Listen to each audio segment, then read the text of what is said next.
So hey anime fans. The series name is What If Naruto Got Harem with Hazbin Hotel. So let's start the series. The Unraveling Seal. The boar demon's roar was a wet, guttural thing that sprayed flecks of hot saliva. Naruto's body moved with a desperation that felt both alien and deeply familiar. He sidestepped, the cleaver's rusted edge whistling past his ear. The air it displaced was warm and reeked of open viscera. Move. Assess. Survive. The old academy basics, drilled into him by a scowling Irika-sensei a lifetime ago, cut through the psychic shock. This wasn't a battlefield of honor or a clash of ideals. This was pure, predatory hunger. He didn't have the chakra for clones, not with the oppressive, greasy energy of this place smothering his coils like tar. His connection to Kurama was a muted, furious buzz in the back of his skull, like a radio broadcast through static. The demon's knee had given way with a sickening pop, but it was already pushing itself up, its beady eyes burning with a sharper, more intelligent malice. Tougher than you look, shiny. It grunted, its voice like grinding stones. Gonna make the breaking more fun. The other shape solidified from the gloom. A lanky creature with skin the color of a week-old bruise and too many joints skittered forward on all fours. Another, a hulking mound of corpulent flesh with a single, weeping eye in the center of its face, wheezed as it blocked the alley's exit. They weren't an organized unit. They were scavengers, drawn by the scent of vulnerability. Naruto's mind raced, a frantic, silent scream beneath a veneer of forced calm. No chakra for Rasengan. No time for seals. Environment. Use the environment. His eyes darted. The buildings were sheer, weeping a sticky, black ichor. The street was littered with sharp, bony debris and what looked like rusted machinery. The neon sign above flickered, "Sinners Welcome," in a garish, pulsating pink. "I don't want to fight," Naruto said, his voice steady, a Hokage's voice, though it felt absurd in this throat-tightening atmosphere. He lowered the cleaver slightly, a gesture of non-aggression. "I just arrived. I don't know where I am." The bruised, skittering demon let out a high-pitched giggle. "He doesn't know! Fresh off the mortal coil, still tasting of sunshine and good intentions." It licked its needle-like teeth with a black, forked tongue. "This is Pentagram City, sweetmeat. The big apartment building of eternal punishment. And you're not a sinner. You're intact. That makes you a commodity." The boar demon was back on its feet, its leg bending at a horrible new angle. Commodity. Toy. Snack. All of the above. They were closing in, a loose semicircle. Naruto's grip tightened on the cleaver's bone handle. The weight was wrong. The balance was terrible. He could feel the faint, sickly resonance of suffering within the weapon itself. It's made from someone. The thought sent a bolt of pure, cold nausea through him. This place wasn't just dangerous. It was profane. "Last chance?" The bloated one-eyed demon wheezed, its voice bubbling from a hidden orifice. "Drop the toothpick. Come quiet. Might only break your spirit, not all your bones." Naruto Uzumaki had faced down gods, madmen, and the emptiness of a friend's hatred. He had preached understanding, connection, the breaking of cycles. But this was a feeding frenzy. There was no cycle here to break, only a fundamental law: consume or be consumed. He made his choice. In a motion too fast for their held senses, he didn't lunge forward. He dropped low and swept the cleaver in a wide, horizontal arc, not at the demons, but at the base of the flickering neon sign's support, a corroded metal pipe that wept rusty tears. The metal shrieked. The sign, buzzing with violent pink energy, swayed. With a final, sickening crack, it broke free. "Heads up," Naruto muttered, already moving. The sign crashed down in a spectacular shower of sparks, broken glass, and sizzling neon. It didn't crush the demons, but it created a wall of shrieking, blinding chaos between them. The skittering demon yelped as a shard of glass embedded itself in its thigh. The boar demon threw up its arms against the spray of sparks. Naruto didn't look back. He was already sprinting down the opposite alley, the spongy, fleshy ground sucking at his sandals. The Hokage cloak, his proudest possession, was a blazing orange flag. He fumbled at the clasp, his fingers slick with sweat and grime, and let it fall behind him. It pained him more than any physical blow. It was a piece of home. But right now, it was a target.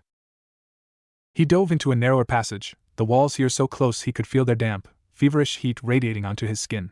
The cacophony of the main street faded slightly, replaced by the drip-drip of unknown liquids and the distant, echoing sound of sobs that seemed to come from the bricks themselves. He pressed his back against the wall, breathing heavily. The air was thick, hot, and tasted of metal and decay. He could feel his heart hammering against his ribs, a frantic drumbeat of survival. Okay. Think. You're in hell. Actual, literal hell. The reality of it, the sheer theological and existential weight, threatened to crush him. Was this his fate? Had all his battles, his sacrifices, his dream of peace, had it meant nothing in the cosmic ledger? Was he always destined for this? No. The thought was sharp, cutting through the despair. That voice. The contract is etched. The bridge must be fed. This wasn't a judgment. This was a theft. He'd been ripped from his world as a component. A keystone. For what? A new sound cut through the dripping silence. Music. Not the manic jazz from the main thoroughfares, but something older, scratchier. A vintage radio tune, all cheerful trumpets and jaunty rhythm, warped just slightly, a half-tone off-key. It was coming from around the next corner, accompanied by the soft, rhythmic tap of footsteps. Naruto's shinobi instincts screamed danger louder than they had at the boar demon. This wasn't mindless hunger. This was a presence. Calculated. Theatrical. He peered around the crumbling edge of the brickwork. The street opened into a small, circular plaza. In the center stood a tall, slender figure. He was dressed in a crisp, red tailcoat, his hair dark and styled, a pair of radio dials protruding from where his ears should be. His smile was wide, fixed, and filled with needle-sharp teeth. He held an old-fashioned microphone in one hand, and the music seemed to emanate from him, a personal soundtrack. He was looking directly at the spot where Naruto hid. Well, well, well! The voice was a smooth, radio announcer baritone, layered with a faint, omnipotent static. What do we have here? A new face! And not just any face. One positively glowing with untarnished soul stuff. My. You're a long way from home, aren't you? Alastair's grin widened, his eyes glowing like radio dials in the perpetual twilight. He took a step forward, the tap of his shoe echoing unnaturally in the confined space. Don't be shy, my boy. Come on out. I do so love to meet the new arrivals. Especially the special ones. Naruto remained frozen. Every cell in his body told him to run. But where? This creature felt like the epicenter of the wrongness here, a nexus of the chaotic, oppressive energy. Running might be exactly what it wanted. He swallowed, his throat dry as dust. He stepped out from the alley, leaving the shadow, hands open and empty at his sides.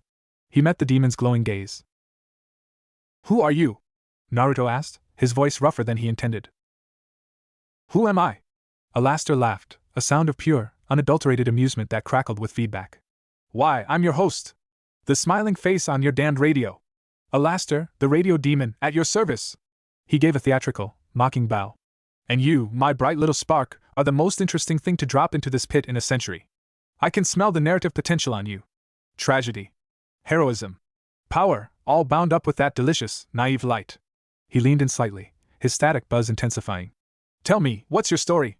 How did a soul like yours end up in a place like this, intact? Naruto said nothing. He just watched, every sense screaming, his mind scrambling for a plan, a weapon, an escape. The cheerful, off-kilter music swelled, wrapping around them, a soundtrack to his first, true encounter with the ruling chaos of hell. Alastair's smile never wavered. Cat got your tongue? No matter. We'll have plenty of time for chit-chat. You see, you've caught the attention of more than just the lowly gutter scum. Your little light show at the gate caused quite the stir. He gestured vaguely upwards with his microphone. It's not every day someone arrives here trailing the tattered remains of a divine seal and screaming with the energy of a foreign world. It's disruptive. And I do so love a good disruption. He took another step closer. The air grew colder, the static buzz pressing against Naruto's skin. So here's my offer, my lost little lamb. Stick with me. I can offer you protection. From the overlords who will soon be picking apart that unique scent of yours. From the exterminators who would simply erase such an anomaly. In return, his eyes glinted. You simply provide the entertainment. Naruto found his voice. It was low, but it didn't shake. I don't do contracts. And I don't provide entertainment for demons. Alastair's laugh this time was sharp, a burst of static. Oh, everyone here is entertainment, one way or another. The question is merely whether you're the audience, or the act. His form seemed to stretch, shadows lengthening around him, his silhouette becoming a thing of jagged antlers and twisting void. But I appreciate spirit. Truly I do. It makes the breaking in so much more rewarding.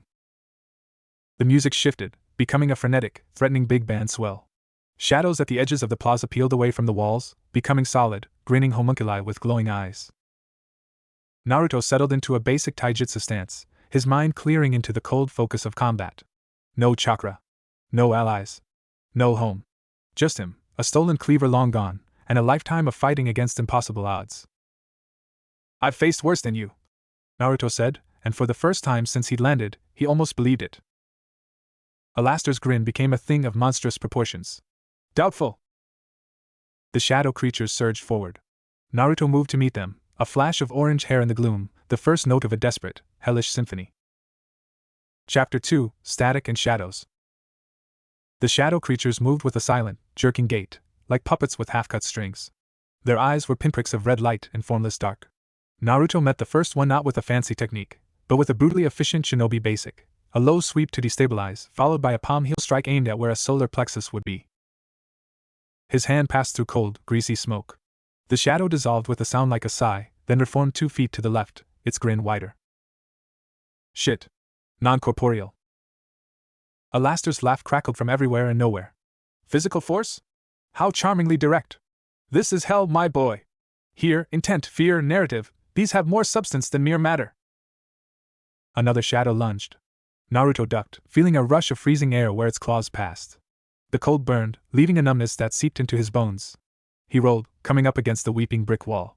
The sticky heat of the city was gone here, replaced by the dry, electronic chill of Alastair's power. Think, Dobe.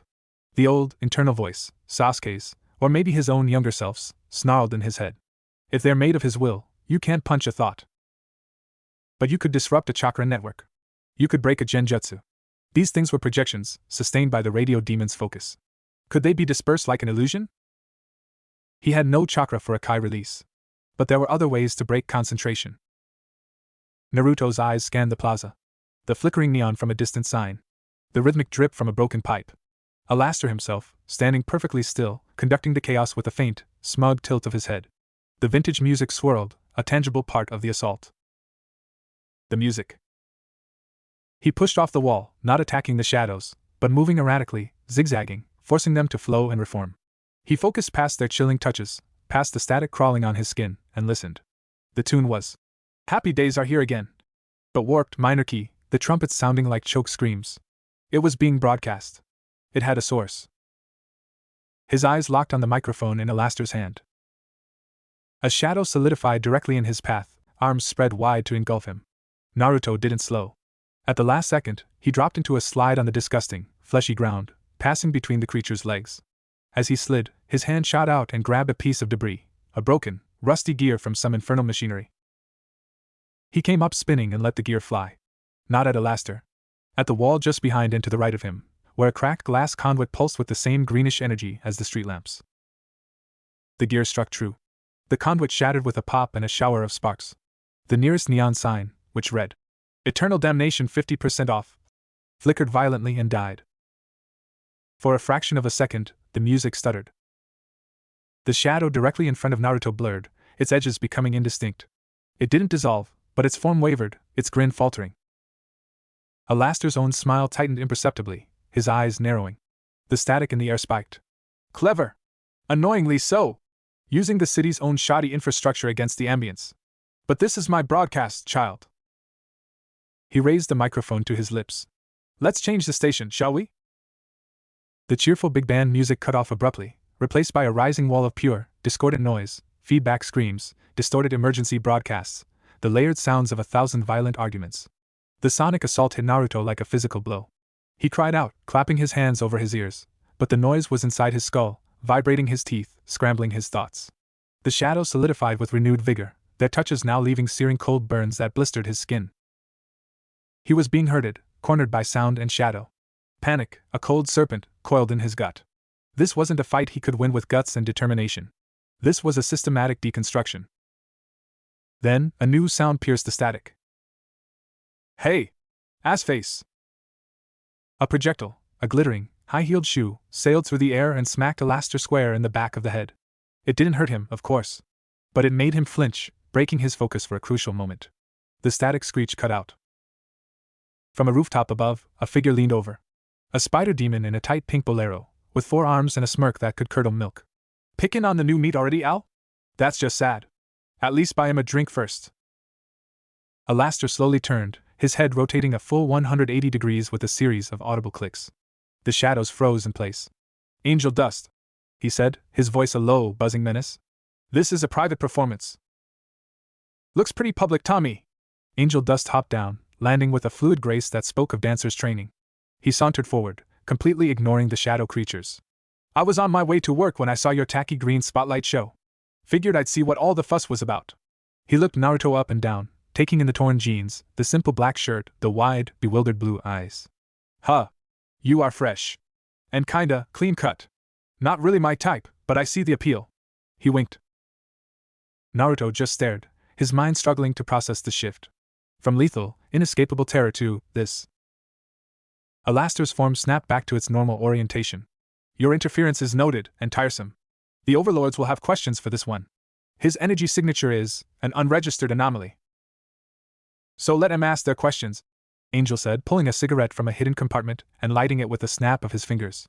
But Val's gonna be pissed if I'm late cause you're playing boogeyman with a newbie. And you know how he gets. He blew a perfect smoke ring. Tell you what. I'll take the kid off your hands. Show him the ropes. Keep him out of trouble. His tone was light, but his multiple eyes held a sharp, calculating glint. Alastair regarded them both, his static humming. The shadows began to recede, melting back into the walls. An intriguing proposal. Very well. He is, for the moment, your responsibility, Angel. Do try to keep him intact. For a while. The narrative is just beginning. His grin returned full force. Until next time, bright spark. Tune in later. With a final burst of static and a ripple in reality, he was gone.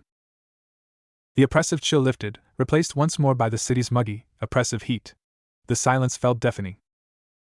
Naruto slumped against the wall, breathing hard. The blisters on his arms from the shadow touches pulsed with a deep, icy pain. He looked at his savior, who was adjusting his chest fluff with prim care. Why did you do that?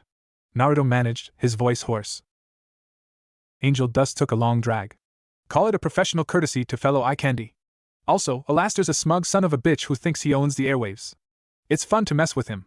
He eyed Naruto again, more critically. But seriously, what are you? You ain't a sinner. You smell like ozone and sunshine. It's weird. I'm lost, Naruto said, the truth of it a physical ache in his chest. I was taken. From my home. Aren't we all toots? Angel said, his flippant tone not quite masking something darker beneath. Name's Angel Dust. Professional porn star, occasional pain in the ass. You. Naruto. Uzumaki Naruto. He pushed himself upright, wincing. Thank you? For the shoe. Angel grinned. A classic move. Works every time. He gestured with a thumb over his shoulder. You can't stay here. Ael's gonna tell every power player from here to the Greed Ring about you. You need to get off the street. And I know just the place. A place? Naruto asked, suspicion warring with desperate hope. Yeah. It's a total dump. Full of naive do-gooders and sad sack redemption cases. Angel's expression softened, just for a microsecond. It's called the Hazbin Hotel. And it's probably the only place in this whole shithole that won't immediately try to eat you, own you, or break you for fun. Come on. He started walking, not looking back. Naruto hesitated for only a second. The encounter with Alastair had shown him the sheer, cosmic scale of the danger he was in. He had no map, no allies, no power. This spider demon, for all his abrasive strangeness, had thrown a shoe at a monster to save him. He took a step, then another, following the sway of Angel's hips through the crimson gloom. The towering, monstrous architecture of Pentagram City loomed over them, a jagged testament to endless suffering. Somewhere in its heart, there was a hotel. A place for redemption. Naruto Uzumaki, who had built his life on the belief that anyone could be saved, felt a grim, ironic laugh bubble in his throat. He was in hell. And he was going to a redemption hotel. The story, as Alastair had called it, was indeed just beginning. And he had no idea what his next line was. Next. Chapter 3, The Hazbin Welcome. Angel Dust moved through the back alleys of Pentagram City with the casual, predatory grace of a creature who owned every shadow. Naruto followed, his senses stretched to their breaking point. Every drip of unknown fluid, every skitter in the dark, every distant peal of maniacal laughter felt like a trigger. His body thrummed with exhausted adrenaline, the icy burns from Alastair's shadows a persistent, throbbing reminder of his vulnerability. So, Angel said without turning, smoke trailing over his shoulder. Uzumaki, huh? That a family name or a brand? Sounds exotic. Marketable. It's my name, Naruto replied, his voice flat. He was focusing on placing his feet silently, on memorizing the twisting path. A shinobi's habit, know your escape routes. The concept felt laughable here. Suit yourself. Up here, names are power, contract, and cage. Choose yours carefully. Angel flicked his cigarette into a puddle that sizzled and emitted a small, purple puff of gas. We're almost there. Try not to look so heroic. It's off-putting to the locals. The alley opened abruptly onto a wider, slightly less derelict street. And there it was. The Hazbin Hotel. It was a grand, Victorian-style structure, or it had been once. Now it listed to one side like a drunken nobleman, its pink and white paint peeling in great, leprous strips. A massive, neon H crackled fitfully on the roof, sometimes spelling Hazbin, sometimes just buzzing a lonely H. One of the upper windows was boarded up with a sign that read, optimistically, temporary. The overall effect was one of desperate, crumbling cheerfulness. It was the most beautiful thing Naruto had seen since he'd arrived. A sign out front, in looping, cursive neon, declared, "The Hazbin Hotel, a place for redemption and happiness. And free cookies." The free cookies part was flickering desperately. Angel shoved the large, stained glass double doors open. "Home shitty home," he announced. The lobby hit Naruto's senses in a wave. The smell was a bizarre cocktail: old dust, stale perfume, the acrid tang of cheap cleaning products, and underneath it all, the faint, ever-present hell stench of sulfur and despair. But it was warmer than outside. Physically and otherwise. The space was cavernous, with a high, vaulted ceiling from which a crystal chandelier hung, missing about a third of its bulbs. A grand staircase swept upwards, its red carpet worn thin in the center. Plush, overstuffed chairs were arranged in conversational groupings, most stained or torn. A grand piano sat in one corner, looking like it hadn't been tuned since the dawn of damnation. And there were people. Souls. Demons. A skinny, nervous-looking Cyclops demon was meticulously polishing the same spot on the front desk over and over. A large, egg-shaped demon in a suit snored loudly on a sofa, a newspaper over his face. A small, furry creature with a microphone was trying to rap quietly to itself in a corner, sounding profoundly depressed. It was chaotic, shabby, and profoundly strange. And it was nothing like the feral, predatory chaos of the streets. "Angel! You're late for your shift at the studio," a sharp, female voice called out. From behind the desk emerged a woman. No, a demon. She had smooth, gray skin, one eye, and long, silvery hair tied in a severe side ponytail. She wore a neat, military-style jacket and held a clipboard like a weapon. Her single eye pinned Angel with a look of pure, unimpressed exhaustion before sliding to Naruto. It narrowed. "And you brought a guest." Her tone made it sound like he'd brought in a radioactive skunk. "Chill, Vaggie. This is the new meat Alastair was harassing. Figured he'd be safer here than as a smear on the sidewalk," Angel said, flopping into a chair. "Naruto, meet Vaggie. The hotel's perpetually pissed-off manager, head of security, and resident buzzkill." Vaggie ignored him, stepping closer to Naruto. She moved like a fighter, balanced, assessing. Her gaze scanned him, taking in his posture, his wounds, the confused defiance in his eyes. "You were with Alastair?" "He found me," Naruto corrected, meeting her eye. "I didn't want to be found." "What are you?" she asked bluntly. "Your aura is wrong. It's not, damned. It's just different. And bright. Annoyingly bright." Before Naruto could formulate an answer, how could he possibly explain, another voice, bright and musical as a bell, rang out from the top of the stairs. "Vaggie! Is that a new guest? Oh my gosh!" Everyone looked up. She seemed to float down the staircase, a burst of color and energy in the gloomy lobby. A blonde princess in a sharp red suit, with rosy cheeks and eyes that shone with an earnestness so profound it was disorienting in this context. Charlie Morningstar, the princess of hell, radiated a desperate, heartfelt hope that was like a physical force. She bounded up to Naruto, her smile wide and genuine. "Hi. Welcome. I'm Charlie. This is the Hazbin Hotel, a place for second chances and personal growth. Are you here for the redemption program?" She thrust a brightly colored pamphlet into his hands. It had a cartoon version of herself smiling on the cover. Naruto stared at her, then at the pamphlet, then back at her. The cognitive dissonance was staggering. A princess of hell, talking about redemption, in a place where minutes ago, shadows made of static had tried to freeze his soul. He felt a hysterical laugh clawing at his throat. He choked it down. I'm not sure why I'm here," he said honestly. "I was brought here, against my will, from another place." Charlie's brilliant smile didn't falter, but it softened with immediate, empathetic concern. "Oh, you poor thing! A forced displacement event. That's incredibly traumatic. Don't you worry, we have resources for that. Well, we will have. We're still developing our trauma-informed care module." She clasped her hands together. "Vaggie, we need to get him a room. And some cocoa. Coco is step 1. Vaggie massaged her temple. Charlie, we need to question him first. Alastair was involved. That's never good. He could be a plant, a trick, or a walking catastrophe. Or he could be a soul in need, Charlie insisted, her voice vibrating with passion. She turned back to Naruto, her eyes searching his face. You look lost. And hurt. She gently touched his arm, near one of the shadow blisters. He flinched, not from pain, but from the sheer, unexpected kindness of the gesture. We can help.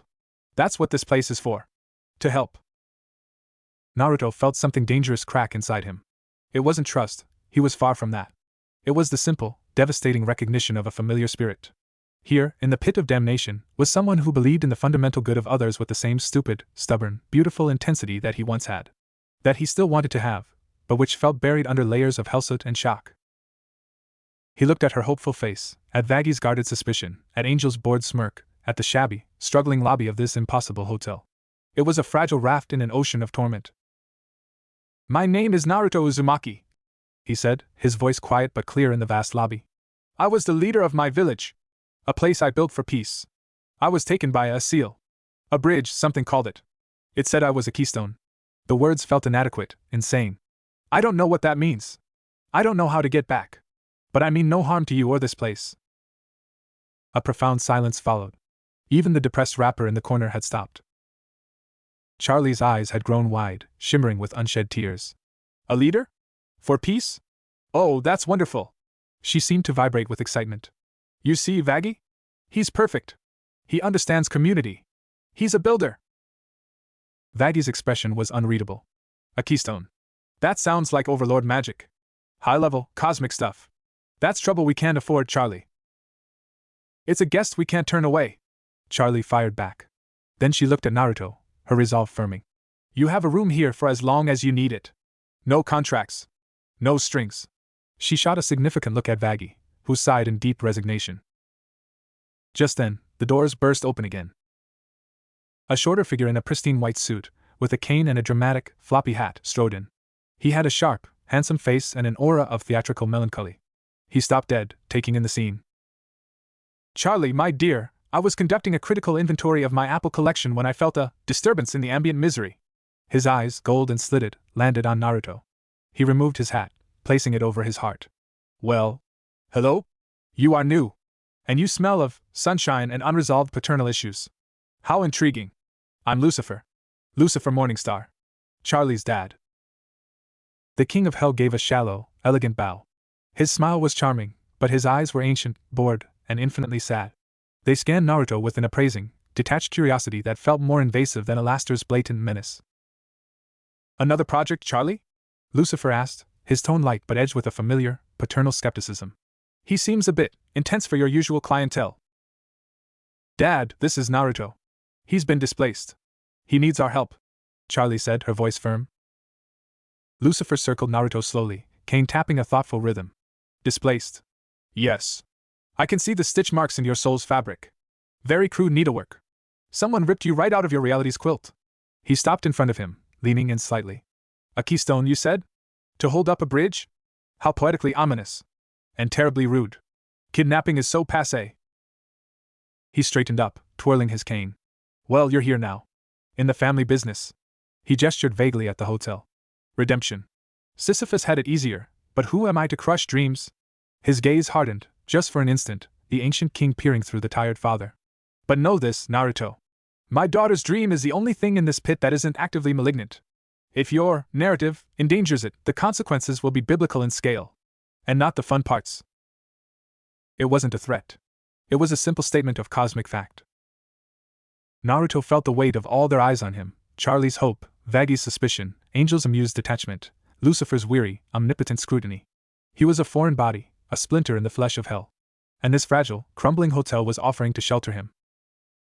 He bowed his head, a gesture of respect from one leader to another, from one dreamer to another's father. I will not bring danger to your door, he said, and meant it.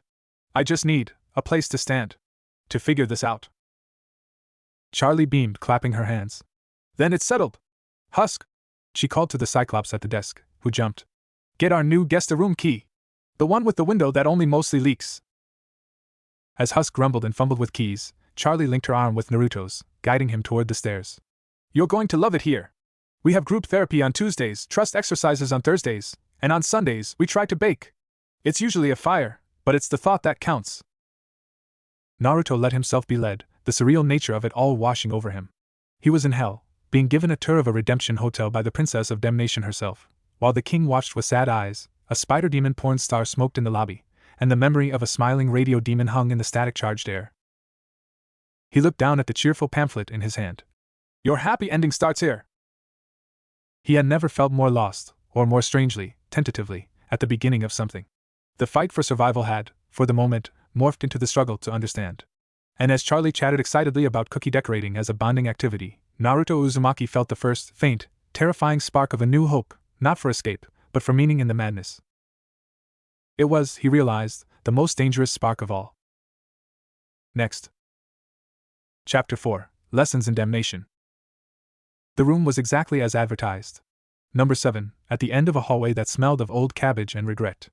It contained a narrow bed with a mattress that sagged like a disappointed sigh, a dresser missing 2 knobs, and a small, grime-clouded window that offered a view of a brick wall and the pulsating, artery-like root of some colossal infernal plant. A single, bare bulb hung from the ceiling, casting a jaundiced light. It was, Naruto thought as he closed the door, the most secure space he'd occupied since the tear opened in his office. The lock was flimsy, but the door itself was solid oak, scarred with generations of claw marks and what looked like bite impressions. He sat on the edge of the bed, the springs groaning in protest. The silence was a physical pressure. No distant village bustle, no wind through Konoha's trees, no playful shouts from his children. Just a low, omnipresent hum of the city, a mix of distant sirens, distorted music, and the faint, collective moan of millions of souls. He placed his head in his hands, fingers digging into his scalp. The blonde strands felt alien, too bright in this muted hellscape. Breathe. Just breathe. The tactical part of his mind, the Hokage part, was already trying to compartmentalize. Threats, Alaster, hostile, unpredictable, powerful. The overlords, unknown, numerous. The environment, actively hostile. Assets. He drew a blank. His chakra was still a guttering flame. Kurama's presence was a smoldering ember of rage deep within, but reaching for it felt like trying to grasp smoke with numb fingers. Information, he was in hell. A place of punishment ruled by a hierarchy of damned souls. There was a system here, however chaotic. And there was the hotel. A dysfunctional, possibly naive, but tangible foothold. A soft knock at the door. Not Vaggy's sharp rap, or Charlie's enthusiastic drumming. It's open, he called, not moving. The door creaked open. Angel Dust leaned against the frame, having changed from his work bolero into a silk kimono robe that was distractingly open at the chest. He held 2 chipped mugs. Figured you could use a drink that ain't Charlie's battery acid cocoa. It's sludge. Mostly alcohol. Don't ask what kind. He tossed one mug to Naruto, who caught it on reflex. The liquid inside was black, oily, and smelled of anise and regret. Naruto took a cautious sip. It burned all the way down, leaving a chemical aftertaste, but a welcome warmth spread in his gut. Thanks.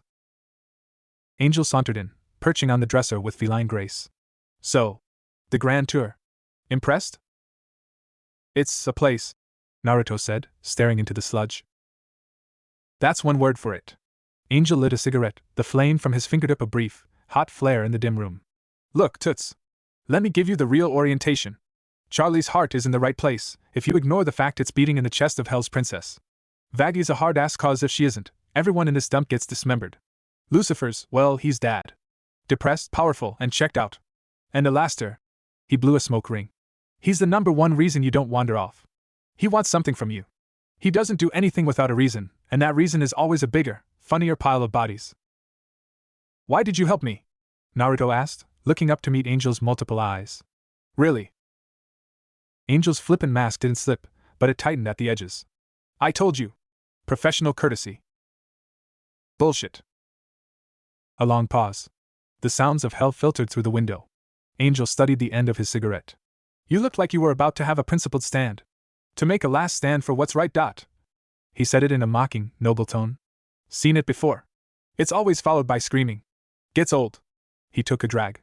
Besides, anything that pisses off Alaster and gives Charlie a new shiny project to focus on is a net positive in my book.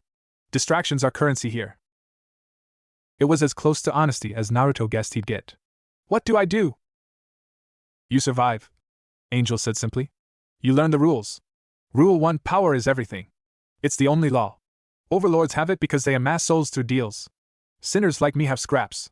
Native hellborn like Charlie and Vaggie have a different kind. You got a weird, glowy kind nobody's seen. That makes you a target or a tool. Probably both. I have power where I'm from, Naruto said, a hint of old pride and current frustration coloring his voice. It doesn't work right here. Then you're a shiny paperweight. Useless and pretty. Angel hopped down. You gotta adapt. Or you gotta make a deal with someone powerful enough to protect you while you figure your shit out. And I'd strongly advise against that, 'cause the fine print always includes your eternal servitude and/or dismemberment. He headed for the door, then paused. Tomorrow, stick close to the hotel. Don't go out alone. And for Satan's sake, if Charlie suggests a trust fall exercise, fake an injury. The last guy who did it with Husk still walks with a limp. With a final, unreadable look, he was gone. Naruto finished the sludge, the warmth doing little to dispel the cold knot in his chest. He placed the mug on the floor and lay back on the bed, staring at the water-stained ceiling. Adapt. A shinobi's first lesson. But how did you adapt to this? To a metaphysics built on suffering? He closed his eyes and tried to meditate. Not to access chakra, but to find the calm center he'd cultivated over years of war and peace. He focused on his breathing, in and out, trying to filter out the hellhum. And in that quiet, internal space, he felt it. Not his chakra, but the absence where it should be. It was like a limb that had fallen asleep, a ghostly, buzzing numbness. And around that numbness, the environment pressed in. The air of hell wasn't inert. It was thick with an energy, a miasma of potent, negative emotions, rage, lust, envy, despair. It was a crude, toxic parody of natural energy. What if? A dangerous, insane thought crept in. What if I don't try to use my chakra against it, but try to sense through it? It went against every instinct. Opening himself to this poison felt suicidal. But he was a sensor type, trained by the best. He knew how to feel the shape of energy. Cautiously, like dipping a toe into acid, he lowered his internal barriers. Not to draw anything in, but to listen. The effect was immediate and overwhelming. The hum of the city wasn't just sound, it was a psychic tsunami. He felt the jagged, frantic hunger of the street demons, the deep, bored malevolence of distant overlords, the swirling, chaotic carnival of suffering that was Pentagram City. It was a symphony of damnation, and it threatened to drown his sense of self. But beneath the cacophony, he felt other things. Closer. The steady, disciplined thrum of Vaggie's protective vigilance, a sharp, silver note in the gloom. The chaotic, sparking, surprisingly resilient melody of Angel's soul, scarred and cynical but not yet broken. And from the floor below, the brilliant, unwavering, almost painful major chord of Charlie's hope. It was like a lighthouse beam in a storm of discord. And his own energy? A small, sputtering sun, wrapped in chains of foreign, green-black magic, the residue of the seal that had dragged him here. The chains were leeching his light, feeding it slowly into the fabric of this reality. The keystone. Feeding the bridge. He snapped the connection, sitting bolt upright, gasping as if surfacing from deep water. Cold sweat soaked his shirt. The insight was terrifying. He was a battery installed against his will. And the energy of this place, it was all emotion, will, identity given toxic form. It wasn't chakra, but it was a power source. A soft, melodic humming came from the hallway, growing closer. Charlie's voice, singing something cheerfully off-key. There was a gentle knock. Naruto? You decent? I brought you some towels. And a muffin. It's a little charred, but that's just extra flavor. He got up, wiping his brow, and opened the door. Charlie stood there, a stack of mismatched towels in her arms, a lumpy, black-bottomed muffin balanced on top. Her smile was, as ever, radiant. Hey, he said, his voice rough. I just wanted to check in. First night in a new place can be scary. She bustled in, placing the towels on the dresser and handing him the muffin. So, I was thinking, tomorrow if you're up for it, maybe you could help me with some minor repairs? Nothing big. Just some patching up. It's a great way to get to know the space and feel useful. She said the last word with profound understanding. Naruto looked at the hopeful princess, then at the charred muffin, a tangible product of her disastrous baking. He thought of the psychic symphony of suffering outside, of the chains on his soul, of Angel's cynical advice. He thought of the simple, profound goodness of fixing a leak. Yeah, he said, and found a small, genuine smile touching his own lips. It felt strange on his face. Yeah, I'd like that. I'm pretty good with my hands. Charlie's face lit up as if he just promised her the moon. Oh, that's perfect. It's a date. Well, not a date, a platonic, productive activity date. She clasped her hands, bouncing slightly on her heels. We'll start after breakfast. Sleep well. Dream of, well, maybe not dreams. Just sleep. She whirled and skipped out, her humming fading down the hall. Naruto closed the door, leaning against it. He looked at the muffin. After a moment, he broke off a piece. It was indeed charred, and the inside had the consistency of glue. It tasted of ash and startling, overwhelming sweetness. He ate it all. That night, he dreamed not of Konoha, but of a vast, burning bridge stretching over an abyss. He was a stone in its center, and with every beat of his heart, a little of his light seeped out, keeping the terrible structure intact. And from the far side of the bridge, in the darkness he came from, he heard familiar voices calling his name, growing fainter with every pulse of stolen light. He woke before dawn, the taste of ash and sugar still on his tongue, the first lesson of damnation etched into his soul. Even here, there were things worth preserving. And to preserve them, he would have to learn to walk on burning stones. Next. Chapter 5, Leaks, Trust, and Broken Pipes. Breakfast at the Hazbin Hotel was a study in controlled chaos. The main dining room, a grand space with peeling floral wallpaper, housed a long, scarred table. Husk, the Cyclops bartender, was somehow also the morning chef, slinging a greasy, unidentifiable substance onto plates with the grim determination of a prisoner on a chain gang. A depressed-looking demon with a fishbowl for a head pushed the food around his plate listlessly. The egg-shaped demon, Serpentius, was holding forth on a failed blueprint for a soul-sucking diatribe amplifier. To anyone who would listen, which was no one. Naruto sat at the end of the table, nursing another mug of sludge, this time a bitter, caffeinated variant Angel had procured. He'd slept fitfully, the dream of the bridge leaving a residue of existential dread. The physical aches from the shadow burns were a welcome, grounding counterpoint. Charlie burst into the room, a whirlwind of red fabric and optimism. Good morning, everyone! A brand new day for growth and positive change. Naruto! Ready for some hands-on community building? Vaggie followed, a storm cloud in a neat uniform. She eyed the toolkit Charlie carried, a mismatched collection of wrenches, a hammer, and a roll of duct tape that looked like it had seen the birth of sin. Charlie, the last time you attempted repairs, you turned a small drip into a geyser that flooded the West Wing with what I'm still hoping was just mud. That was a learning experience, Charlie chirped, unperturbed. This time, I have a professional. All eyes turned to Naruto. He swallowed a mouthful of sludge. I fixed a lot of stuff around the village. After pain. Lots of rebuilding. The memory was sharp, the smell of sawdust and hope, the ache in his muscles from lifting beams, the solidarity of shared labor. It felt like a lifetime ago. See? Professional, Charlie declared, grabbing his arm. We're starting with the pipe in the third-floor lounge. It's been making a glug-glug sound that's really detrimental to the meditative atmosphere. The third-floor lounge was a cavernous room filled with moth-eaten velvet furniture and a portrait of a weeping clown that watched you no matter where you stood. The offending pipe was exposed in a corner, a rusty, corroded thing that juddered ominously. A bucket beneath it was half full of a viscous, greenish liquid that smelled of rotten eggs and regret. The glug-glug, Charlie announced, as if presenting the culprit. Naruto knelt, ignoring the damp seeping into his knees. He ran a hand along the pipe, feeling the vibrations. His chakra was still suppressed, but his mundane senses were hyperacute. He could hear the pressure build behind a clog, feel the weakness in a joint. This wasn't a ninja tool, it was a simple problem of decay and poor maintenance. The coupling here is shot, he said, his voice taking on a focused tone he hadn't used since he'd arrived. And there's a blockage about here. He tapped a section. We need to replace this joint and clear the line. Do you have a spare? Charlie blinked. A spare pipe? From the doorway, Angel's voice drawled. This place runs on hope and duct tape, Blondie. There ain't no spares. He leaned against the frame, sipping from a flask. But I know a guy in the cannibal colony who deals in scrap. Might have something that fits. For a price. Vaggie crossed her arms. We are not sending a vulnerable new soul into the cannibal colony on a pipe run. I'll go, Naruto said, standing. The decision was impulsive, but the desire to do something, to solve a tangible problem, was overwhelming.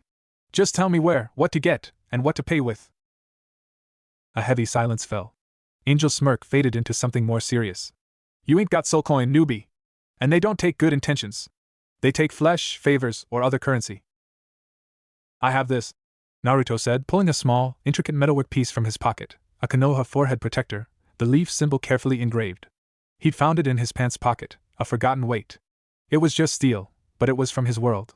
A piece of his identity. Angel whistled. Shiny. Might work. Might also get you killed for having a shiny. It's a toss-up. I'll take the chance. Naruto's gaze was steady. This was a mission. A simple, stupid, vital mission. I need a map. Or directions. Vaggie and Charlie exchanged a long look. It was Charlie who spoke, her cheer subdued. I can't let you go alone. It's too dangerous. But I can't go with you, my presence would cause a whole different kind of riot. She wrung her hands. This is why we need a functioning lounge. For safe, indoor activities. I'll take him. Everyone turned. Husk had appeared behind Angel, polishing a glass with a rag. His single eye was bored. I need to pick up a shipment of bathtub gin anyway. Cannibal territory's on the way. He sticks close, doesn't talk, and hands over the shiny when I say he might come back with all his limbs. It was the most anyone had heard Husk say at once. Vaggie scrutinized him. You'd do that? Husk shrugged. Kid wants to play handyman. I want stronger booze. It's a transactional hell. That's how it works. He looked at Naruto. You freak out or start a fight, I leave you there. Understood? Naruto nodded. Understood.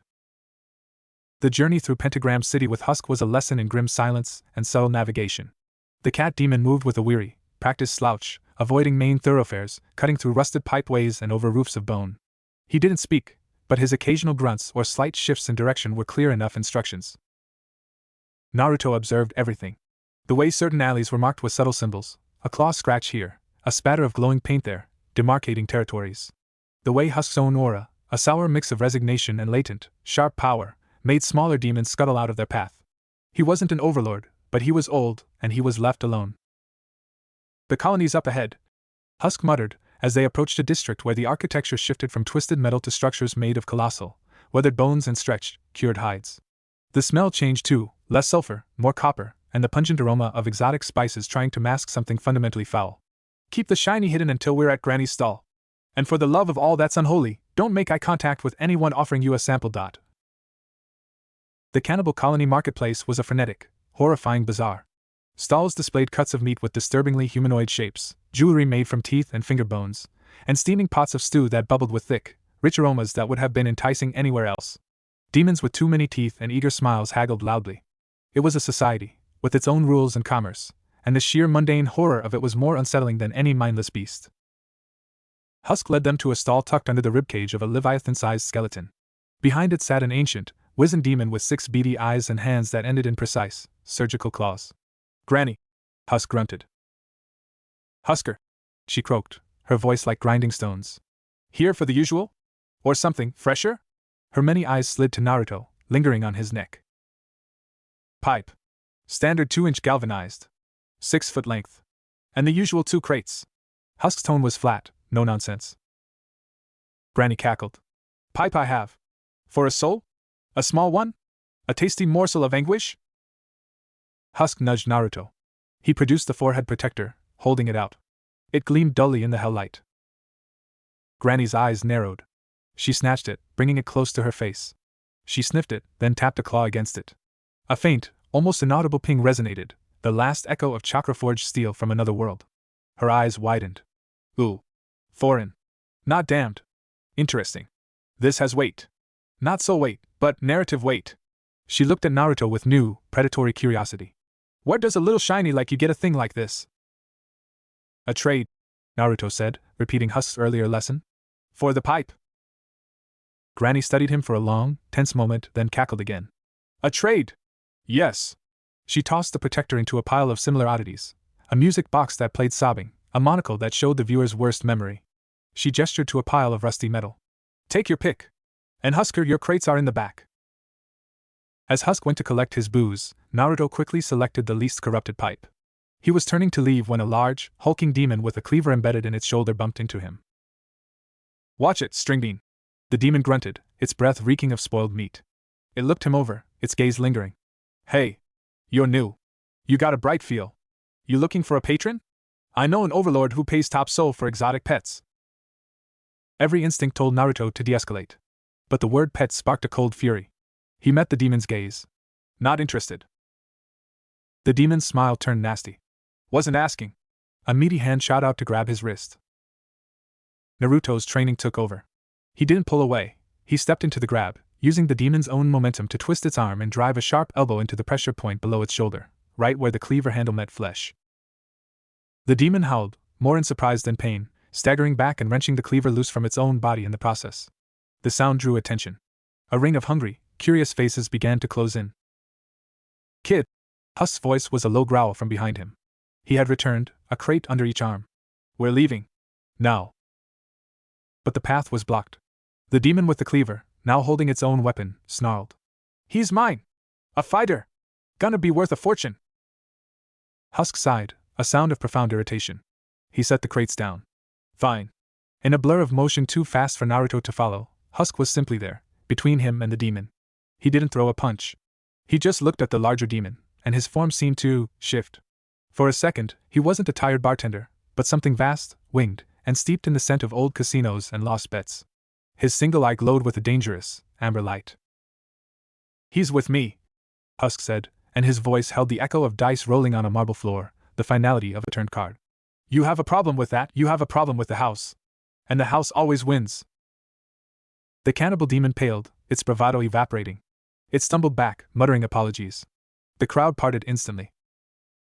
Husk turned, his form settling back into its usual slump. He picked up his crates. "Grab the pipe. Don't dawdle." The walk back to the hotel was silent. Only when they were in sight of the flickering H did Husk speak. "You fight like someone who was trained for war. Not brawling.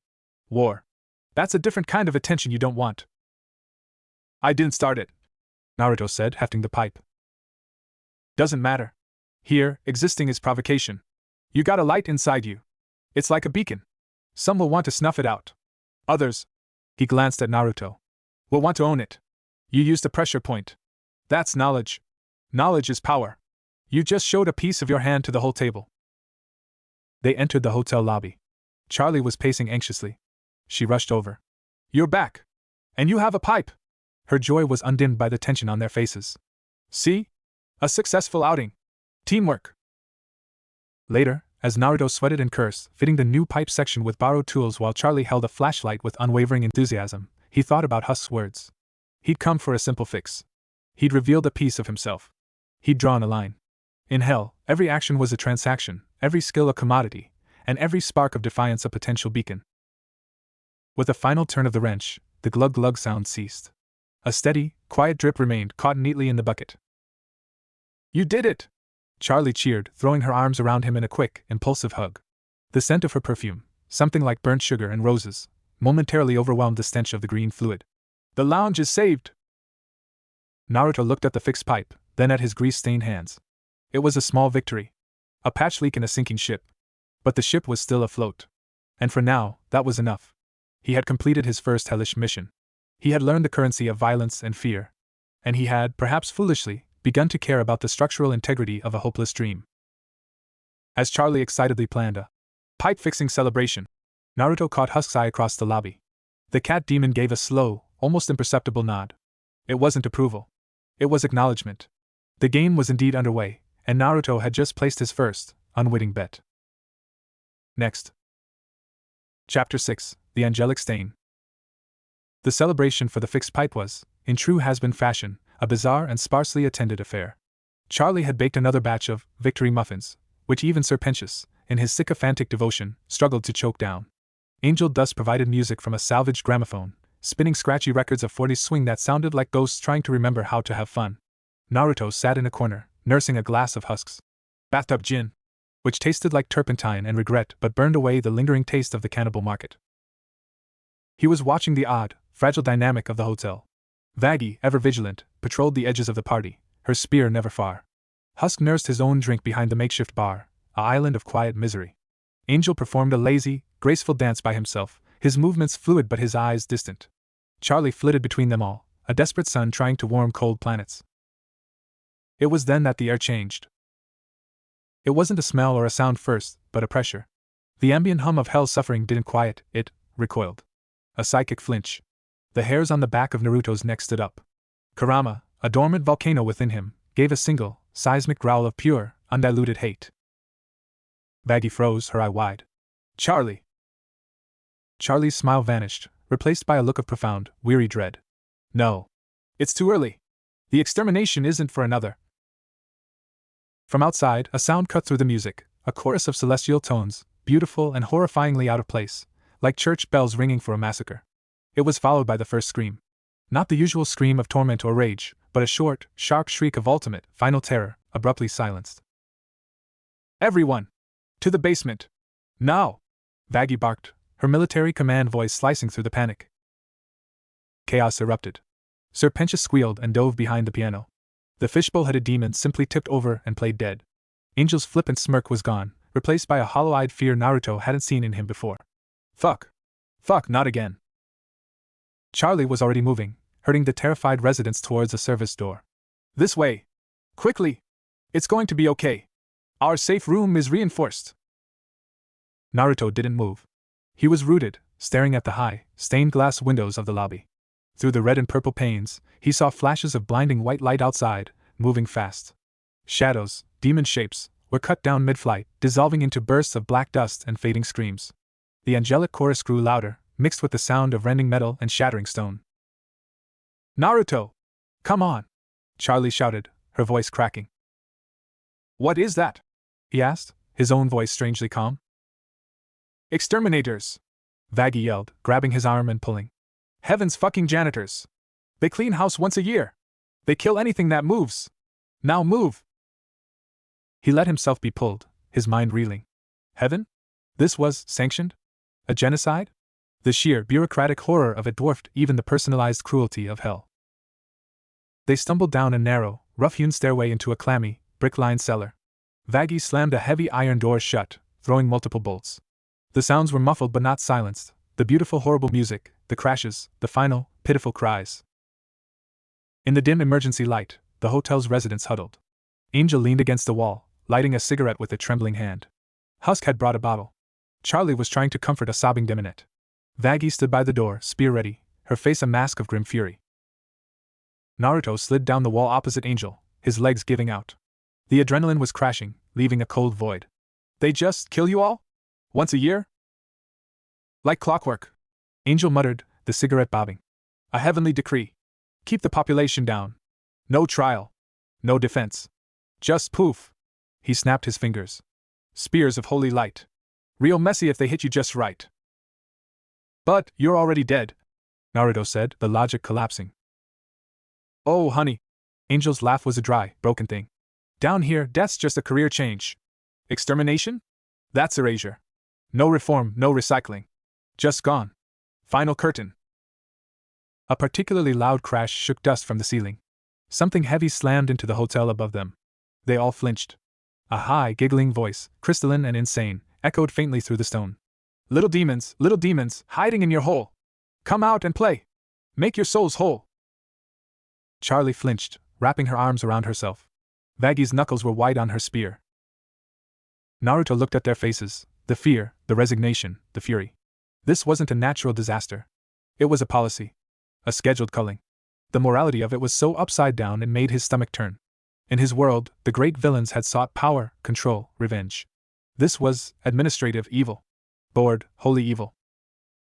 How long? He asked quietly. Till dawn. Husk grunted from the shadows, taking a long swig. Always till dawn. The hours passed in a torturous crawl. The sounds of slaughter ebbed and flowed. Sometimes right outside, sometimes a few blocks away.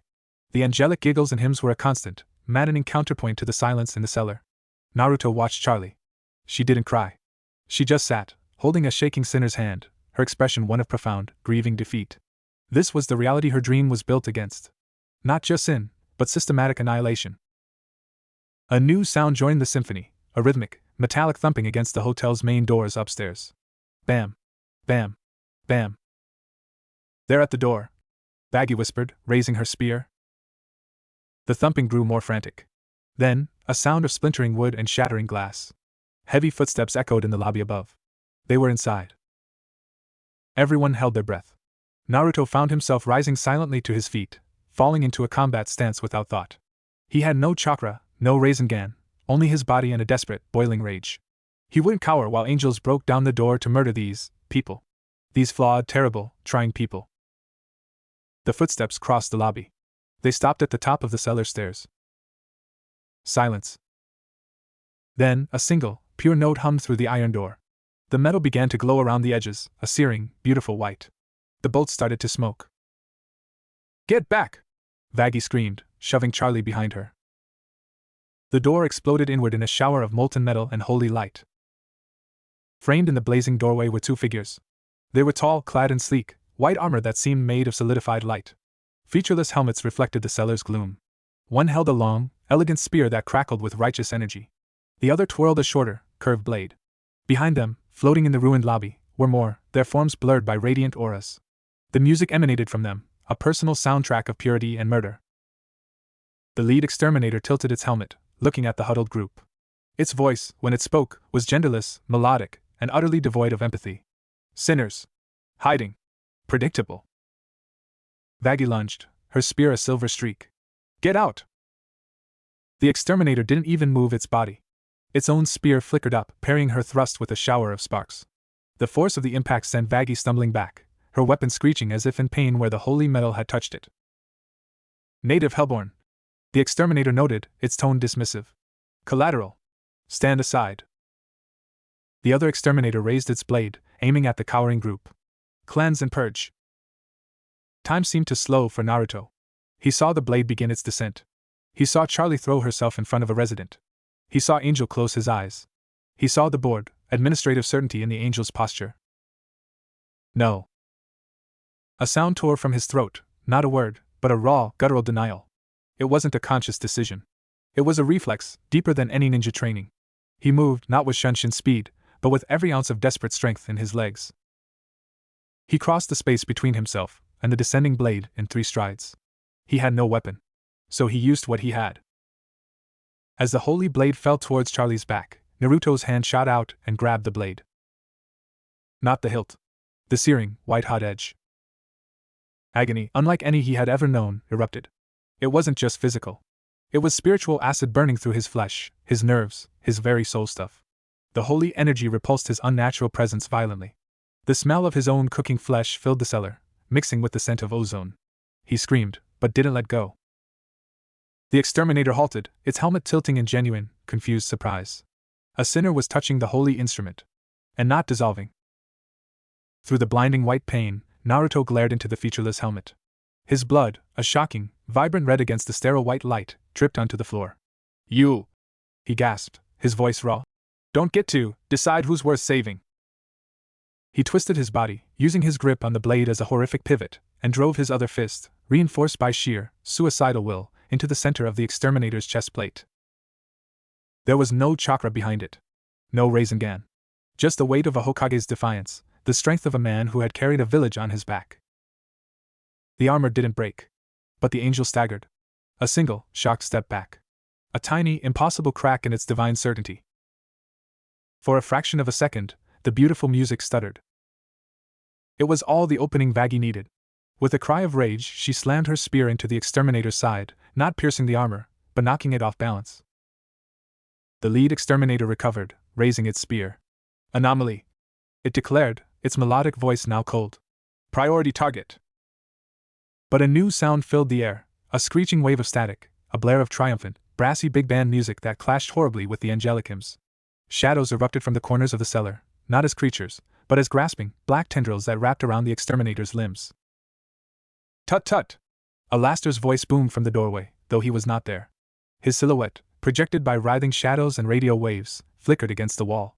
Uninvited guests! And damaging the property! How rude! This establishment is under new management. And I do so hate it when my investments are prematurely liquidated. The exterminators hesitated, their heads turning towards this new, chaotic power. The lead one seemed to assess the situation, the defiant native, the anomalous sinner, the radio demon's interference. Its mission was purification, not a protracted fight with hellish royalty. It raised a hand. The other exterminators froze. The anomaly is noted, it said, its voice once more devoid of all inflection. It looked at Naruto, at his smoking, ruined hand still clenched in a fist, at the defiant fire in his blue eyes. It will be logged. Next extermination, it will be addressed. With that, they turned in unison. In a flash of blinding light, they were gone. The heavenly music cut off, leaving only the ringing in their ears and the ragged sound of their breathing.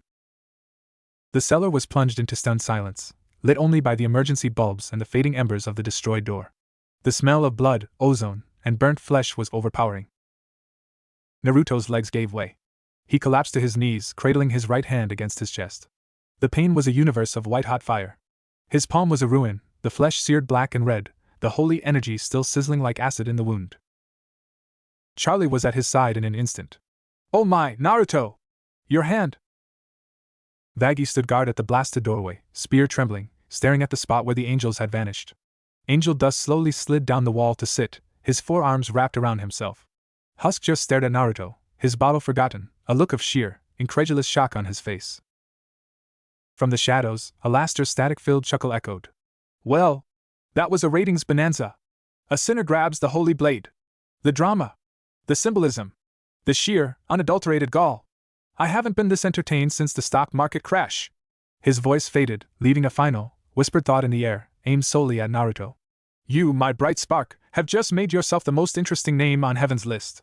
Do try to survive until the next season. I'd hate to lose my new lead actor." Then he was truly gone. Charlie was weeping now, trying to gently examine his hand. "We need a doctor! A hell doctor! Something!" Naruto looked past her, at the faces of the others. Their fear was now mixed with something else, awe, confusion, a dawning, terrible hope. He had done the impossible. He had made heaven hesitate. He looked at his ruined hand, the instrument of his defiance. The pain was excruciating, but a grim, dark satisfaction curled through him, colder than Kurama's rage. He had drawn a line. Not just in the dirt of hell, but in the holy ledgers of heaven. He met Vaggie's eye. She gave a slow, solemn nod.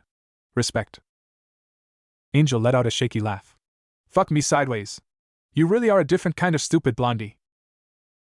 Naruto Uzumaki, cradling his blasphemous wound, managed a pained, ragged smile. In this world of fire and policy, he had found his first, terrible point of leverage, the power to surprise a god. Dawn's first bloody light began to seep through the ruined hotel above, illuminating the angelic stain on the cellar floor, and the mortal who had stood against it. Chapter 7: The Wound and the Weave. The pain was a cathedral. It had vaulted ceilings of white-hot fire, buttresses of grinding nerve agony, and a choir of screaming synapses that sang a ceaseless hymn of violation. The holy energy was not just a burn, it was an invasive species in the ecosystem of his soul, replicating, converting, cleansing. Every heartbeat sent a fresh wave of divine poison through his system. They'd gotten him to a room, not his own, but a larger, somewhat cleaner space on the second floor that Charlie optimistically called the infirmary. It contained a cot, a cabinet of questionable medical supplies, including a jar labeled "Leeches Angry," and a single, buzzing fluorescent light. Vaggie had been the one to force a thick, tar-like sludge down his throat, a hellish analgesic that tasted of crushed beetles and motor oil, but which mercifully muted the choir to a dull, throbbing chant. Charlie hovered, a storm of frantic, useless energy. "I called every number. The only doctor who answered was Dr. Flem, and his last patient spontaneously combusted during a routine tonsillectomy. We can't trust him." "We don't need a doctor," Vaggie said, her voice tight. She was examining his hand with a clinical detachment that couldn't hide her worry. The flesh was a horrifying mosaic, charred black, angry red weeping clear fluid, and patches of a sickly, glowing white that seemed to pulse with a light of its own. "We need an exorcist in reverse. This is holy damage. It's designed to propagate in infernal biology. It'll keep eating him." Naruto lay on the cot, sweat plastering his hair to his forehead. His vision swam. "Just cut it off." The words were slurred. "I'll grow it back." A distant, hysterical part of him remembered Tsunade's teachings, the chakra-intensive regeneration. He had no chakra. He'd grow nothing. "Don't be an idiot," Husk grunted from the doorway, where he'd taken up a silent watch.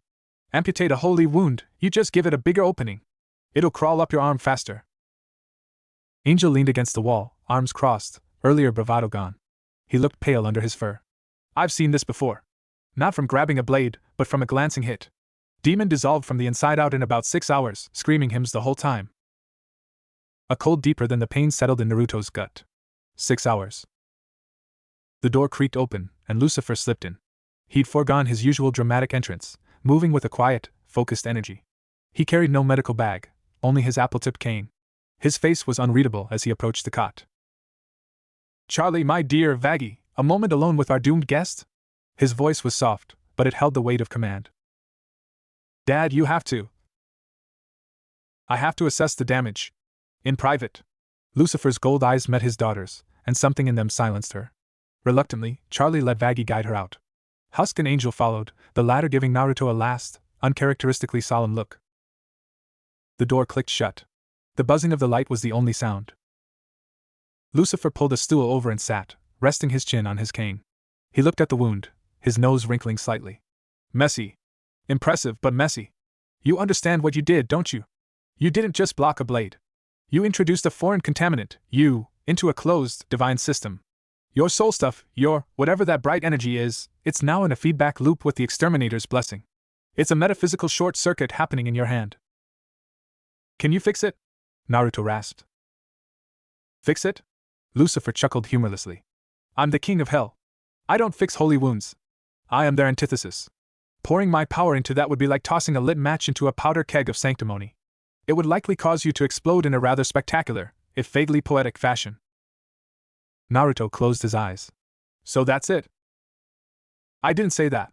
Lucifer's tone shifted, becoming curious, analytical. The wound is a battle. Two incompatible forces warring on the tiny battlefield of your flesh. The holy energy seeks to erase. Your energy seeks to exist. It's stubborn. Annoyingly so. I can't stop the war. But I might be able to contain the battlefield. Naruto opened his eyes. Lucifer was leaning closer, his slitted pupils dilated. Your energy. It's not demonic. It's not holy. It's something else. Primal. Human, but more. And it's bound, isn't it? There are chains on you. The same ones I felt when you arrived. The keystone chains. He reached out a single, gloved finger, not touching the wound, but hovering over the air above it. Those chains are suppressing you. But they're also a part of your structure now. A part of hell's structure. I can't remove the holy fire. But I can try to weave the chains around it. To quarantine it. It will be agonizing. And it will leave a mark. Do it, Naruto said without hesitation. Agony he understood. A mark he could bear. Lucifer studied him for a long moment, a flicker of something like respect in his ancient eyes. Very well. He set his cane aside and removed his white gloves, revealing slender, pale hands. With a deliberate motion, he pricked his own thumb on a sharp canine. A single drop of blood welled up, not red, but a deep, luminous gold, burning with a subdued, infernal light. This will hurt, Lucifer said, not unkindly. It will hurt in ways that redefine the word. He pressed his golden-blooded thumb to the center of Naruto's ruined palm. The world dissolved. The physical pain was eclipsed by a metaphysical cataclysm. It felt as if the very fabric of his identity was being unspooled and reknit with barbed wire. He saw, he was, the searing white light of heaven's judgment, a sterile, ordered fire that demanded uniformity and silence. And he was the chaotic, sun-bright swirl of his own chakra nature, a storm of will, connection, and stubborn life. And now, weaving through both, was a third thing, a deep, resonant, royal darkness. Lucifer's power. It did not fight the light. It ensnared it. Threads of impossibly dense shadow, cold as the void between stars, spun from the point of contact, stitching themselves into the spiritual matter of his hand, forming a complex, brittlest cage around the pulsing holy wound. He heard whispers, not from Lucifer, but from the power itself. The prideful lament of the morning star. The weight of eternal rebellion. The bitter, beautiful loneliness of a creator cast out. The process felt like it took a lifetime. When Lucifer finally pulled his hand away, gasping slightly, a shocking show of exertion from the king of hell, Naruto was drenched in sweat, shivering as if with fever. He looked at his hand. The angry, weeping wound was gone. In its place was a horrific, yet strangely beautiful, scar. The flesh was a twisted landscape of shiny, tight keloids, but they were arranged in a precise, geometric pattern, a spiraling seal, but unlike any fuinjutsu of his world. It was stark black, like polished obsidian, and in its very center, a sliver of trapped, glowing white light pulsed faintly, like a captive star. Around the black lattice, thin lines of gold, traces of Lucifer's blood, filigreed the design, holding it all together. It was a masterpiece of damned craftsmanship. A prison for a piece of heaven, built by the devil himself, on the canvas of his body. The pain was not gone. It was now, contained. A dull, profound ache, a constant reminder of the war frozen in his flesh. He could move his fingers stiffly. The holy energy was sealed, neutralized as a threat, but its presence was a permanent, cold fire in his palm. Lucifer leaned back, wiping his brow with a handkerchief he produced from thin air. He looked pale, drained. There. It won't kill you. It may, however, make you profoundly interesting to certain parties. It is, for all intents and purposes, a unique artifact. A soul scalpel dipped in my essence, holding a shard of angelic mandate. He gave a tired smirk. Try not to shake hands with any seraphim. It would be awkward. Naruto flexed his fingers, watching the captive light pulse. The weight of it was immense, both physical and symbolic. Thank you? Don't, Lucifer said, his usual flippant melancholy returning as he pulled his gloves back on. I didn't do it for you. I did it because my daughter's dream needs its symbols. And a man who grabs an angel's blade to protect others, that's a potent symbol. Just try not to become a martyr. They're so tedious and posthumously demanding. He stood, picking up his cane. At the door, he paused. The chains that bind you, they're not just suppressing your power. They're siphoning it. Feeding something. A bridge, you said? His gaze was distant, calculating. That implies an architect. Someone who built a bridge between worlds and needed a unique power source to stabilize it. You're not just a prisoner here, Naruto Uzumaki. You're the cornerstone of someone else's grand design. Find out whose. Before they decide the design requires your final, permanent dissolution. He left, the door clicking shut softly behind him. Naruto lay in the buzzing silence, staring at the scar. It was a map of his new reality. Heaven's violence, hell's craft, his own defiance, all knotted together in his flesh. He was no longer just a displaced soul. He was a walking contradiction, a living scar on the face of cosmology. The door opened again. Charlie peeked in, her eyes red-rimmed. Is it? It's done, Naruto said, holding up the scarred hand. She rushed in, followed by Vaggie. Charlie stopped short, her hands flying to her mouth as she saw the intricate, dark seal. Oh, it's badass, Vaggie finished, a hint of grim approval in her voice. Can you use it? Naruto concentrated. He tried to mold chakra, to feel for the familiar swirl in his gut. It was still there, but muffled, behind a wall of infernal chain links. Yet in his scarred palm, he felt something else. A terrible, focused potential. The holy light wanted to cleanse. Lucifer's bindings wanted to contain and corrupt. His own will was the fulcrum. He pointed his palm at the empty jar on the cabinet. He didn't push any energy. He just focused on the conflicting forces in the scar, on the tension between them. A thin, jagged beam of black and white energy, crackling with gold static, lanced out. It didn't hit the jar. It hit the wall next to it, vaporizing a penny-sized hole clean through the brick and whatever lay beyond, leaving edges that smoldered with both faint light and dissipating shadow. The recoil was a jolt of nauseating pain up his arm. He cried out, clutching the scarred hand to his chest. Charlie stared at the hole, then at him. Okay, so we have a calibrated holy hell beam. That's new. Vaggie's eye was wide. That's a weapon. A seriously fucked up weapon. Naruto panted, the aftershocks of pain receding. He looked at the smoking hole, then at the intricate scar. Lucifer had contained the wound. But he had also, perhaps unintentionally, given him a key. A terrible, double-edged key to a door he didn't yet understand. He was no longer just a beacon of light in the dark. He was now a loaded gun, forged in the conflict between heaven and hell, waiting for a target. And the name of the architect, the one who had built the bridge and chained him as its keystone, burned in his mind now, a target of his own. The pain was a cathedral. And he had just been given a map to its foundation. Next. Chapter 8, Echoes and Static. The days following the extermination had a strange, bruised quality. Pentagram City wore its damage like a drunken soldier after a brawl, some areas smoldering, others eerily quiet, the usual chaotic hustle replaced by a grim cleanup. The Hazbin Hotel had lost a few windows and part of the roof, but its structure, like the dream it housed, remained stubbornly upright. Naruto's scarred hand ached with a deep, rhythmic throb that synced with the pulse of the city itself. It was a constant, uncomfortable reminder. He kept it wrapped in clean bandages Charlie had provided, hiding the blasphemous latticework. The strange, hybrid energy he discharged had not repeated itself. Trying to access it felt like trying to grip a live wire and a block of ice simultaneously. It was a weapon, but the trigger was buried in pain and contradiction. He threw himself into physical work with a silent ferocity that worried Charlie, and earned a grunt of approval from Vaggie. He helped board up windows, clear rubble, and shore up damaged walls. The labor was mundane, grounding. It let his body move while his mind churned. Lucifer's words were a poison seed taking root. You're the cornerstone of someone else's grand design. The bridge. The keystone. Who? An overlord? Something worse?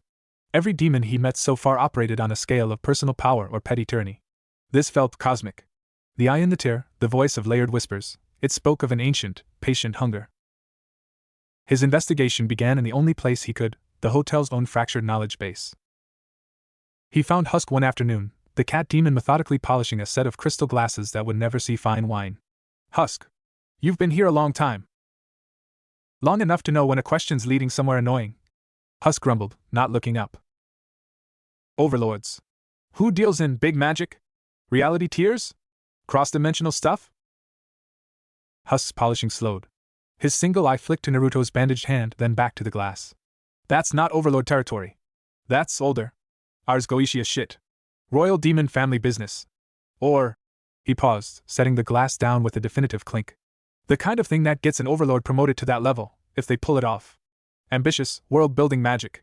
The kind that gets you noticed by the big bosses upstairs and down. He gave Naruto a sidelong look. Why? You thinking of applying? Trying to understand my job description, Naruto said dryly. Husk snorted. Yeah, well, if an Overlord is building a bridge with souls as bricks, they're playing a long game. They need a power source that isn't local. Something pure, to act as an anchor in the foreign reality. Something bright. He stared pointedly at Naruto.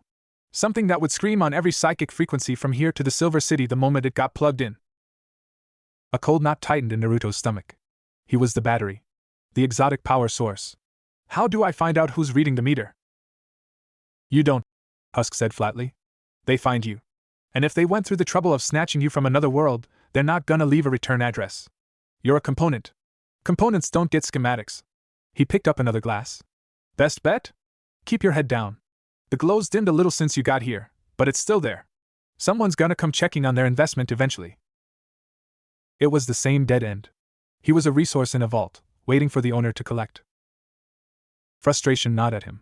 That night, he stood on the hotel's partially repaired roof, under the bruised purple sky. The blood-red moon cast its lurid glow. He unwrapped the bandages from his hand, exposing the scar. In the moonlight, the trapped holy light glimmered faintly, and the black lattice seemed to drink the color from the air around it. He raised his hand, not to attack, but to feel. He closed his eyes, reaching out with the scar itself, as if it were a new, mangled sense organ. He pushed past the immediate ache, past the echo of Lucifer's power, past the cold fire of the holy shard. He sought the chains. In his mind's eye, he saw them again, the green-black links of the Hellforged seal, anchored deep in his spiritual core, leeching his light. He followed one, not with his will, but with his attention, a passive observer tracing a pipeline. It led out of him, not into the air of hell, but into the fabric of it. Into the grimy bricks of the hotel, the spongy ground, the very air thick with sin. His energy was being dispersed, diluted into the background radiation of Pentagram City. It was too diffuse to track. But the bridge needed a focal point. A terminus. The energy had to be going somewhere specific before it bled out. He focused on the point of greatest tension, where the chain felt tautest. He imagined himself not pulling against it, but plucking it, like a guitar string. Twang. A vibration, subtle and wrong, shivered through his being. It wasn't a sound he heard with his ears, but a dissonance felt in his teeth and bones. And for a split second, the chaotic noise of hell, the distant screams, the music, the engines, coalesced into a recognizable pattern. It wasn't a message. It was a signature. A rhythmic, looping snippet of cheerful, vintage radio advertisement, warped and buried under layers of other noise. Reaching new heights. Tune in for clarity, for power, for a deal you can't refute. It was swallowed by static. His eyes snapped open. His heart hammered against his ribs. The signature was faint, but he recognized the timbre, the particular flavor of arrogant showmanship buried in the distortion. Alaster. The radio demon static was everywhere, a psychic smog over the city. But this was different. This was the chain's vibration resonating with that static, revealing a harmonic. It wasn't proof Alaster was the architect. But he was tuned into it. He was a broadcaster. Maybe he'd heard the frequency. Or maybe he was the station. The next day, Naruto sought out Angel Dust. He found him in a lounge chair by a boarded-up window, meticulously painting his nails a venomous shade of green. I need to understand how deals work here, Naruto said, dispensing with pleasantries. Angel didn't look up. Bad idea. You're already wearing one you didn't agree to. Not to make one. To understand that paperwork. The magic. If a demon makes a deal for a soul, or to build something big, is there a record? A cosmic contract? Angel blew on his nails. Sure. In their head. In the soul they own. Sometimes written in blood on something stupid, like a napkin or a baby's forehead. It's not public record, Blondie. This ain't the stock exchange. It's a back-alley knife fight where the knives are your memories and your sense of self. But if you wanted to find out who owned a particular piece of property, a unique soul, how would you start? Angel finally looked at him, his eyes narrowing. You're not gonna drop this, are you? He sighed, capping the polish. You need to ask someone who traffics in information. A broker. Or someone who hears everything. He pointed a freshly painted finger upward, towards the ceiling, and made a faint, static crackle sound. He wants me to come to him, Naruto said. He all but said so. And walking into his parlor is a great way to become a permanent part of the decor. Angel leaned forward, his voice dropping. Look. Alastor's powerful. Scary powerful. But he's also an egomaniac. He loves an audience.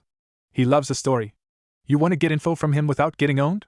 You gotta trade him something he wants more than your soul. What's that? A better story. Angel smirked. Right now you're a mystery. A shiny question mark. The second you become an answer for him, you're used up. So you gotta keep the mystery going, but dangle a juicier chapter. Give him a peek at the plot twist he doesn't see coming. A plot twist, Naruto repeated, the idea forming, terrible and clear. He looked at his bandaged hand. That evening, as the neon signs of Pentagram City began their nightly stutter to life, Naruto stood on the roof again. This time, he didn't just feel for the chain. He tugged on it, not physically, but with his intent. He focused on the memory of Alastor's static, on the arrogant smile, on the sense of being watched. You want a show?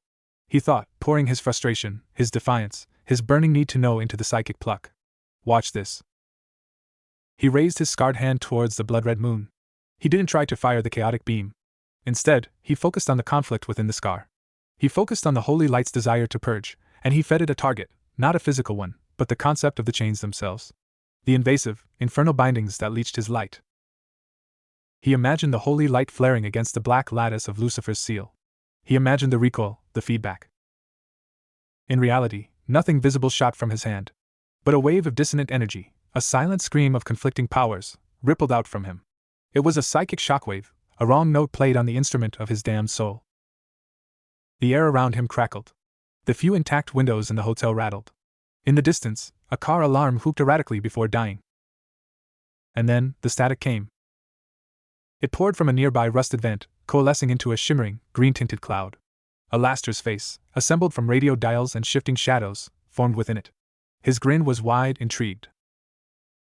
Well, well! A signal flare! And such a discordant one! My, you've been busy! That's quite the accessory you've acquired! The phantom eyes focused on the bandaged hand. A little divine memento, locked in a cage of Daddy's finest work. I can hear them fighting in there. It's like a symphony in a shoebox. I want to know who built the bridge, Naruto said, his voice steady, cutting through the static. The one I'm holding up. Alastor's spectral head tilted.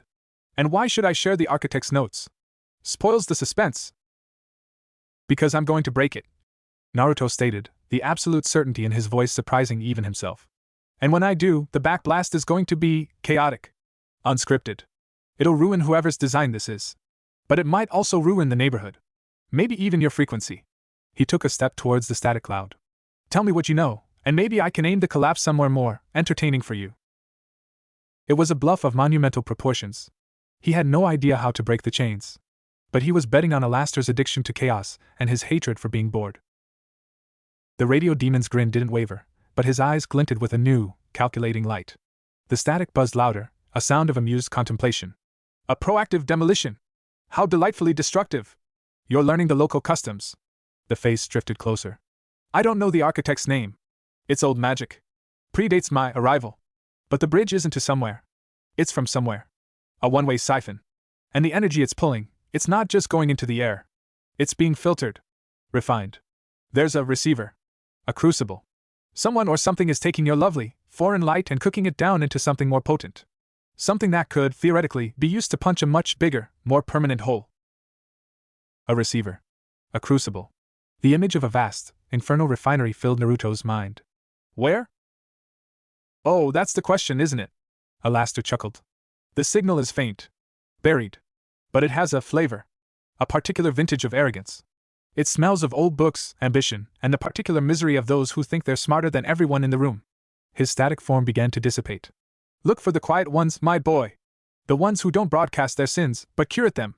The ones building libraries in a city of bonfires. Toodaloo. The static vanished, leaving only the city's normal hellhum. Naruto stood alone on the roof, his hand throbbing. He had a direction, if not a destination. Old books. Ambition. A quiet curator. It wasn't much. But it was more than he had an hour ago. He had thrown a rock into the pond. The ripples would reach someone. And when they did, he'd be waiting. Not just a keystone anymore. He was becoming a fault line. And he was learning how to quake. Chapter 9: The Silent Library. The clue was gossamer thin, a wisp of implication in a hurricane of noise. Old books. Ambition. A quiet curator. In Pentagram City, a place of roaring engines, shrieking sinners, and blaring neon, quiet was the most suspect descriptor of all. It suggested not absence of power, but a power so consolidated it no longer needed to shout.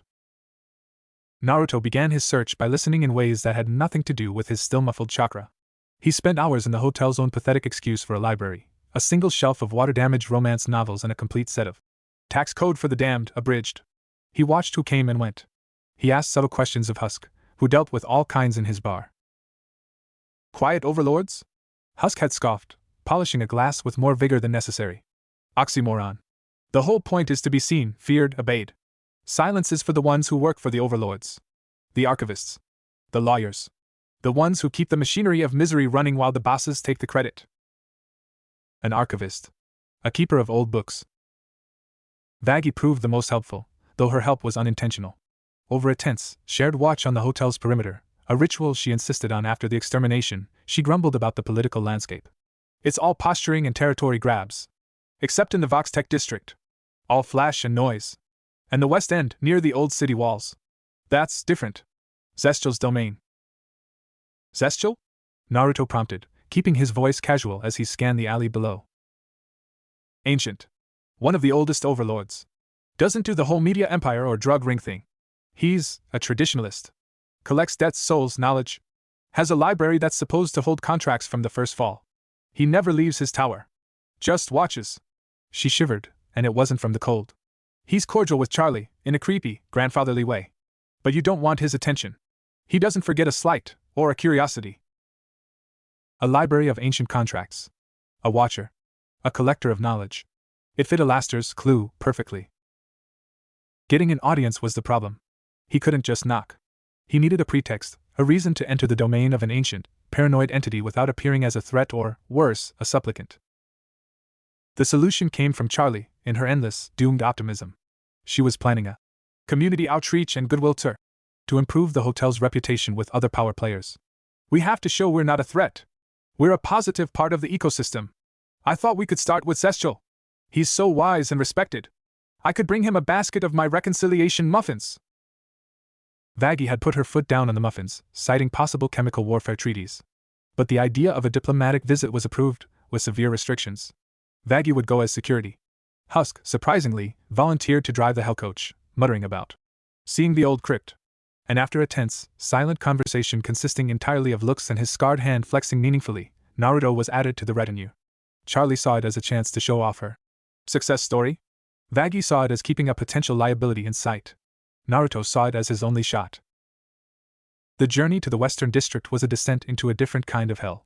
The garish neon and chaotic architecture faded, replaced by structures of weathered black stone and bleached bone, grown organically into spires and buttresses that looked like petrified agony. The air grew colder, drier, smelling of parchment, dust, and a faint, sweet decay like forgotten flowers. The noise of the city died away, replaced by an immense, watchful silence.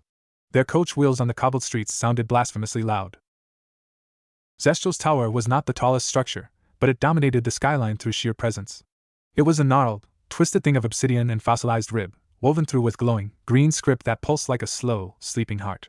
No guard stood at its wrought iron gate. It simply swung open as they approached with a groan of metal older than nations. The interior was a cavernous mausoleum of knowledge. Shelves stretched into darkness, holding not books, but preserved scrolls of skin, tablets of black glass, and floating, crystallized memories that swirled with captured light. The silence was absolute, absorbing the sound of their footsteps. The only illumination came from floating witch fire orbs that cast long, dancing shadows. A figure awaited them at the base of a vast, spiraling staircase. Zestial. He was tall, draped in tattered, aristocratic robes that might have been elegant before the dawn of time. His face was partially hidden by a high collar and a wide-brimmed hat, but what was visible was a mask of serene, porcelain white bone, with gentle eye sockets that held pinpricks of emerald light. Four skeletal arms, hands clasped, emerged from his sleeves. Princess Morningstar. His voice was a whisper that seemed to come from the shelves themselves, dusty, polite, and utterly devoid of warmth. An unexpected pleasure. To what do I owe this social call in an age of such uncouth clamor? Charlie put on her best diplomatic smile, though it wavered under the oppressive stillness. Lord Zestial, we just wanted to extend the hand of friendship. The Hazbin Hotel is committed to positive change, and we value the wisdom and stability of the established traditions you represent. Zestial's head tilted a fraction. Friendship. Change. He let the words hang, as if tasting them and finding them bland. A novel export from your venture. His pinprick eyes drifted over Vaggie, a dismissive glance, Husk, a lingering, knowing one, and finally settled on Naruto. The green lights flared, just for an instant. And you bring a new specimen. His light is strange. Tainted. And bound. How curious. Naruto felt the chains inside him vibrate, not painfully, but in resonance with the ancient power in the room. This demon was old enough to recognize the craft. This is Naruto, Charlie said brightly. A guest. He's been helping with repairs. A guest, Zestial repeated. Yes. I see the hospitality etched into his soul. A crude, hungry etching. He gestured with one skeletal hand. You may explore the public galleries. I would speak with the curious one. Alone. A moment of scholarly inquiry. It was not a request. The air thickened. Vaggie moved forward, but Husk put a subtle hand on her arm, shaking his head minutely. Charlie looked panicked. It's okay, Naruto said, his voice steady in the consuming quiet. I'd be happy to talk. Zestial gave a slow, approving nod. He turned and began to glide up the staircase. Naruto followed, feeling the weight of Charlie's worried gaze and Vaggie's suspicion on his back until the shadows swallowed them. They ascended into a higher chamber, a circular room with the ceiling lost in darkness. A single, large tome floated in the center, held aloft by chains of ghostly force. The silence here was even deeper, a vacuum that threatened to suck the thoughts from his head. You are the keystone, Zestial stated, his whisper now the only sound in the universe. He didn't face Naruto, but observed the floating book. A soul of foreign radiance, forcibly integrated into our substrate. To stabilize an intrusion. You know of it, Naruto said. I know the theory. A bridge of mourning. A desperate gambit to pierce the veil between established realities. Not to travel, but to tap. To siphon the vital light of one world to empower something in another. It requires a soul uniquely compatible with both realms, a paradox. You. He finally turned, the emerald lights in his sockets boring into Naruto. The magic is not mine. It is inelegant. But powerful. The signature is that of a practitioner who confuses volume for potency, who borrows power rather than cultivates it. A magpie, not a mage. A name. Naruto pressed, the silence making his own voice feel like a shout. Zestial was silent for a long time. Names have power I am not inclined to gift. But I will show you the echo of the deed. One of his skeletal hands unclasped and gestured. The floating tome's pages began to turn, not of paper, but of solidified shadow. Images formed on them, schematics of soul energy conduits, complex seal forms that mirrored the hateful spiral from his office. They were annotated in a frantic, spidery script. The architect is not an overlord of grand territory or legion of souls, Zestial whispered. He is an applied thaumaturgist. A soulsmith. He sold his services to another, more ambitious hand. He built the engine. He placed the keystone. But the bridge, it points somewhere. The energy goes somewhere. Another gesture. The pages showed a funnel, a vortex of siphoned light, pouring into a specific, stylized symbol, a sigil. Naruto's blood ran cold. He recognized it. It was stylized, archaic, but its essence was unmistakable, a many-layered, all-seeing eye. The symbol of the Rinnegan. But not his Rinnegan. Not Pain's, not Madara's. This was a twisted, hungry version, etched in hellfire and framed by grasping, demonic wings. The sigil of the contractor, Zestial said. The one who hired the soulsmith. The one who waits to receive the refined light. An entity of singular focus. Obsessed with vision, with perception, with the consumption of perspectives to fuel its own grand sight. He closed his hand. The book snapped shut. That is all the library holds on this matter. The rest is speculation. And silence. Naruto's mind reeled. A soulsmith. A contractor with a demonic Rinnegan. A bridge siphoning his world's energy to feed, what? A hellish, omniscient eye? The scale of the conspiracy was staggering. Why tell me this? Naruto asked. Zestial's bone mask seemed almost to smile. The current hierarchy is loud. Predictable. A new variable, a burning keystone, introduces a delicious uncertainty. And my library appreciates new stories. He leaned closer, the sweet decay smell intensifying. But a word of caution, little spark. The one you seek, the contractor, it does not think in terms of souls or sin. It thinks in terms of data, of experiences consumed. You are not just a battery to it. You are a unique dataset. A complete record of a life lived in the light. It will not just drain you. It will unspool you, read you. And in knowing you utterly, it will gain the knowledge to devour everything you ever loved. The horror was no longer abstract. It was intimate, violating. A way to break the chains, Naruto demanded, his fear morphing into a cold, sharp edge. To break a chain, you must find its weakest link, Zestial intoned. It is not the anchor in you, nor the terminus in the contractor. It is the point of transmission. The soulsmith who forged them. He is the artisan. His attention, his will, maintains the connection. Distract the craftsman, and the creation falters. He turned away, dismissing him. Our audience is concluded. The library grows weary of noise. Naruto descended the staircase, his thoughts a storm. He had names now, not of individuals, but of roles, the soulsmith. The contractor, with the demonic Rinnegan. And he had a target, the point of transmission. He rejoined the others in the silent gallery. Charlie was pale, vaguely tense. What happened? Charlie breathed. He gave me a reading list, Naruto said, his voice hollow. The journey back to the hotel was silent. The raucous noise of Central Pentagram City, when it finally reached them, felt like a welcome assault after the suffocating quiet of the library. Back in his room, Naruto unwrapped his bandages. He stared at the scar, at the trapped holy light, at Lucifer's black lattice. He thought of Zestial's words. Distract the craftsman. Alaster wanted a story. Zestial wanted uncertainty. He was surrounded by ancient, bored powers who saw him as an instrument of chaos. Fine. If he was a keystone, he wouldn't just wait to be drained. He would become a lodestone. He would pull every predatory, curious force in hell towards the bridge he was shackled to. He would make the soulsmith's hand tremble. He would give the all-seeing eye something so chaotic, so blindingly unpredictable to look at, that it wouldn't see the hammer coming until it shattered the lens. He looked at his reflection in the grimy window, a tired man with hell-scarred hands and eyes that held a sun from a dead world. The silent library had given him not just answers, but a strategy. He was no longer just searching. He was declaring war on a design. And his first weapon would be glorious, unbearable noise. Next. Chapter 10. The Symphony of Distraction.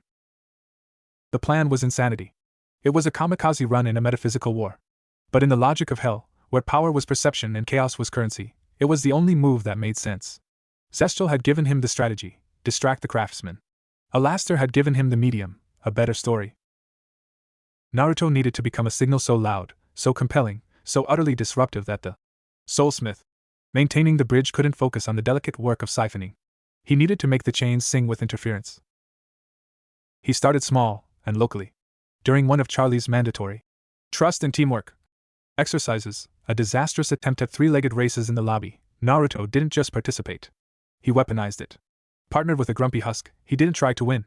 Instead, he, accidentally, tangled their legs, sending them crashing into a wobbly bookshelf, which cascaded into Sir Pentius's latest doomsday device prototype, a joy siphon.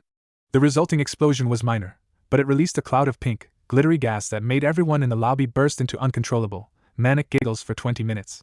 Even Vaggie snorted before slapping herself back to sternness. The chaos was physical, petty. But Naruto, in the midst of the glittery haze, focused inward. He grabbed one of the psychic chains and plucked it, not with desperation, but with the jarring, discordant frequency of pure, unadulterated slapstick. Somewhere in the city, he was certain, a magpie demon obsessed with elegant, soul-based engineering felt a sudden, inexplicable urge to facepalm. Next, he targeted information. He began asking seemingly innocent but profoundly weird questions to anyone who would listen. He asked Husk about the metaphysical properties of different alcohols. He asked Angel Dust if sins of the flesh had a different resonance than sins of the mind. He asked Charlie, with perfect seriousness, if she thought redemption would be easier if the hotel had a waterslide. He let these questions linger in the air, absurd and unanswerable, and again, he sent a pulse down the chains, a vibration of nonsense. He was no longer just a leaking battery. He was a malfunctioning transmitter, broadcasting static on a channel meant for pure, refined light. The real test came with Alaster. Naruto didn't summon him. He began performing. On the hotel roof, under the red moon, he would move through the katas of the frog kumite, the gentle, precise movements of a martial art designed for water and stone. In hell, they looked alien, serene, and utterly bizarre.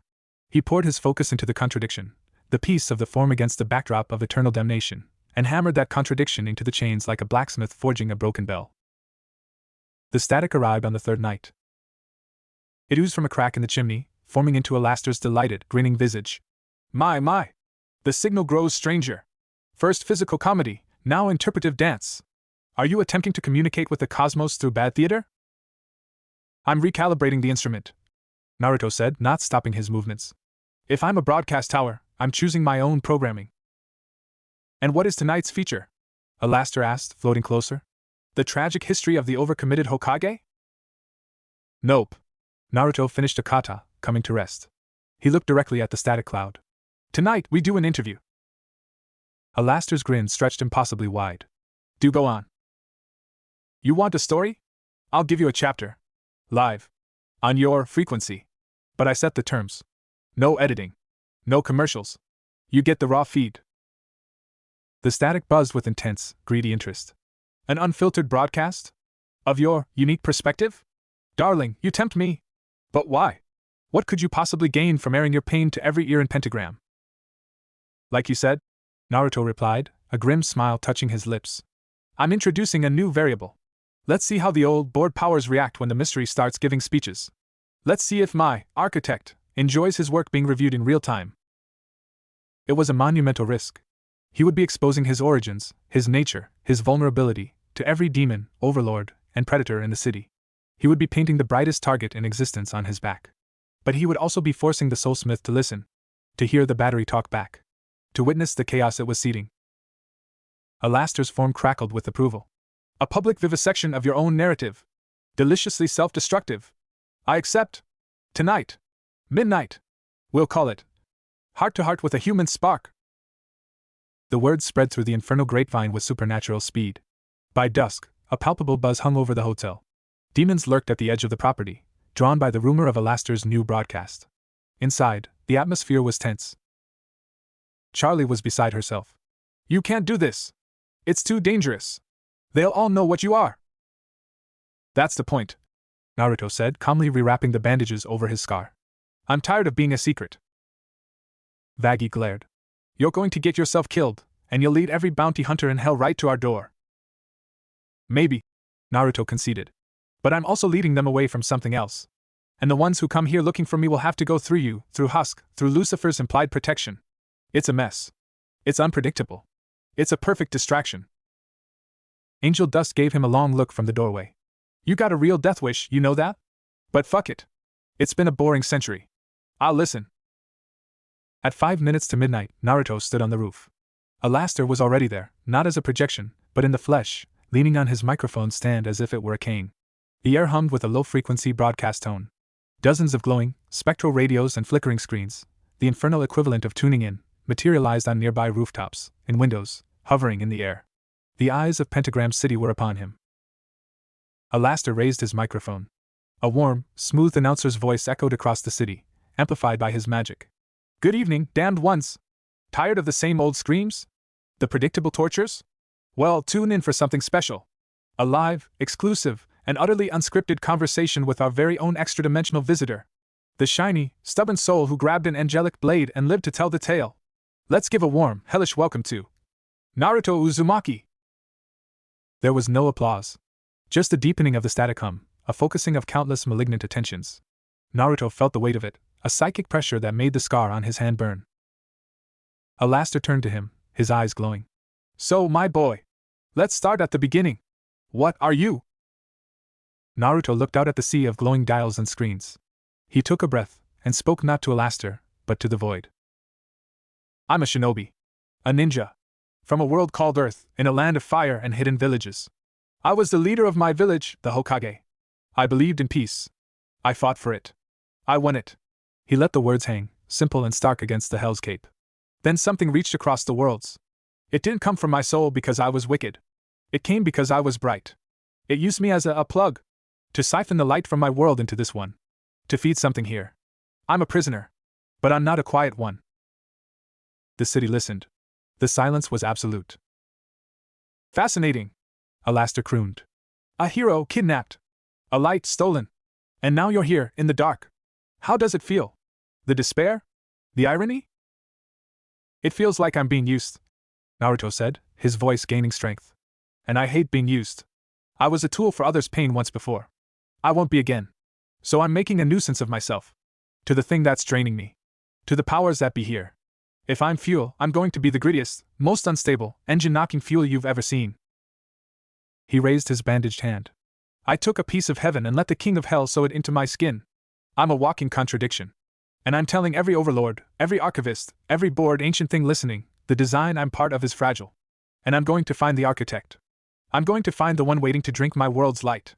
And I'm going to introduce them to the concept of a feedback loop. It was a declaration of war, broadcast on public airwaves. Alastair was practically vibrating with glee. Bravo! Such spirit! Such delicious, doomed ambition! But tell me, what of the lovely souls here at this hotel? This redemption project? Are you using them as well? Naruto looked down, towards the hotel, where he knew Charlie, Vaggie, and the others were listening. They gave me a room when I had nothing. They tried to help. In this place, that's a miracle. I won't let my war destroy their dream. But I will use every tool, every connection, every ounce of chaos at my disposal to fight my own battle. That's the shinobi way. You use what's in the scroll. The interview continued, Alastair prodding, Naruto answering with a blunt, unsettling honesty. He spoke of his childhood loneliness, of his fights, of his hard-won peace. He spoke of it all not with grandiosity, but with the weary clarity of a soldier. He was demystifying himself in real time, turning the shiny anomaly into a known, relatable quantity, a tired, determined man fighting a theft he didn't understand. As he spoke, he constantly, subtly, agitated the chains. He sent pulses of the emotions he described, the stubborn hope, the cold rage, the profound loneliness, down the line. It wasn't a scream of pain anymore, it was a chaotic data dump of a complete human experience, raw and unformatted, flooding the precise magical conduit meant for pure energy. Somewhere, in a hidden workshop, the soulsmith was getting a psychic earful of teenage angst, ramen preferences, and the emotional weight of saving the world, all mixed with the jarring klaxon of defiant intent. Finally, Alastair signed off with a flourish. And that's all the time we have. Wasn't that enlightening? A big thank you to our guest, Naruto Uzumaki. Remember, tune in next time for more unpredictable developments. This is Alastair, signing off. Stay damned. The spectral radios and screens winked out. The oppressive focus lifted. The normal sounds of the night, distant screams, music, rushed back in, sounding almost weak. Alastair turned to him, his grin genuine. Magnificent! You've just made yourself the most interesting person in hell. And you've given your mysterious architect a migraine of existential proportions. I haven't had this much fun since the stock market crash. He vanished in a burst of static, leaving Naruto alone on the roof, sweating and exhausted. He had done it. He had turned his vulnerability into a weapon, his story into a shield. He was no longer a hidden keystone. He was a public figure. A known variable. The hunt for him would intensify, but it would be a messy, public hunt. And the soulsmith now had to contend with a component that was not only fighting back, but was hosting a talk show about it. He looked at his city, a sprawling monument to sin. Somewhere out there, an ancient eye with a demonic Rinnegan had just been forced to watch an infomercial for his own destruction. And somewhere else, a meticulous craftsman was trying to fine-tune a spiritual siphon while someone blasted punk rock through the pipe. Naruto Uzumaki smiled, a real, fierce smile. The symphony of distraction had begun its first, crashing movement. And he was just warming up. Chapter 11, The Craftsman's Tremor. The aftermath of the broadcast was a seismic shift in the hotel's microclimate. Overnight, Naruto went from a curious, semi-protected guest to a focal point of infernal scrutiny. Demons didn't storm the gates. Alastair's very public patronage and the lingering, unspoken protection of Lucifer saw to that, but they watched.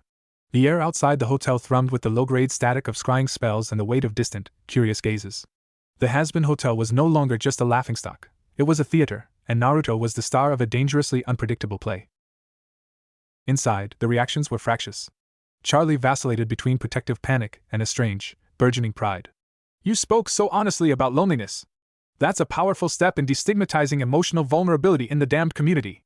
Vaggie's tension was a live wire, her spear never more than an arm's length away, her single eye constantly scanning for the attack she was sure would come.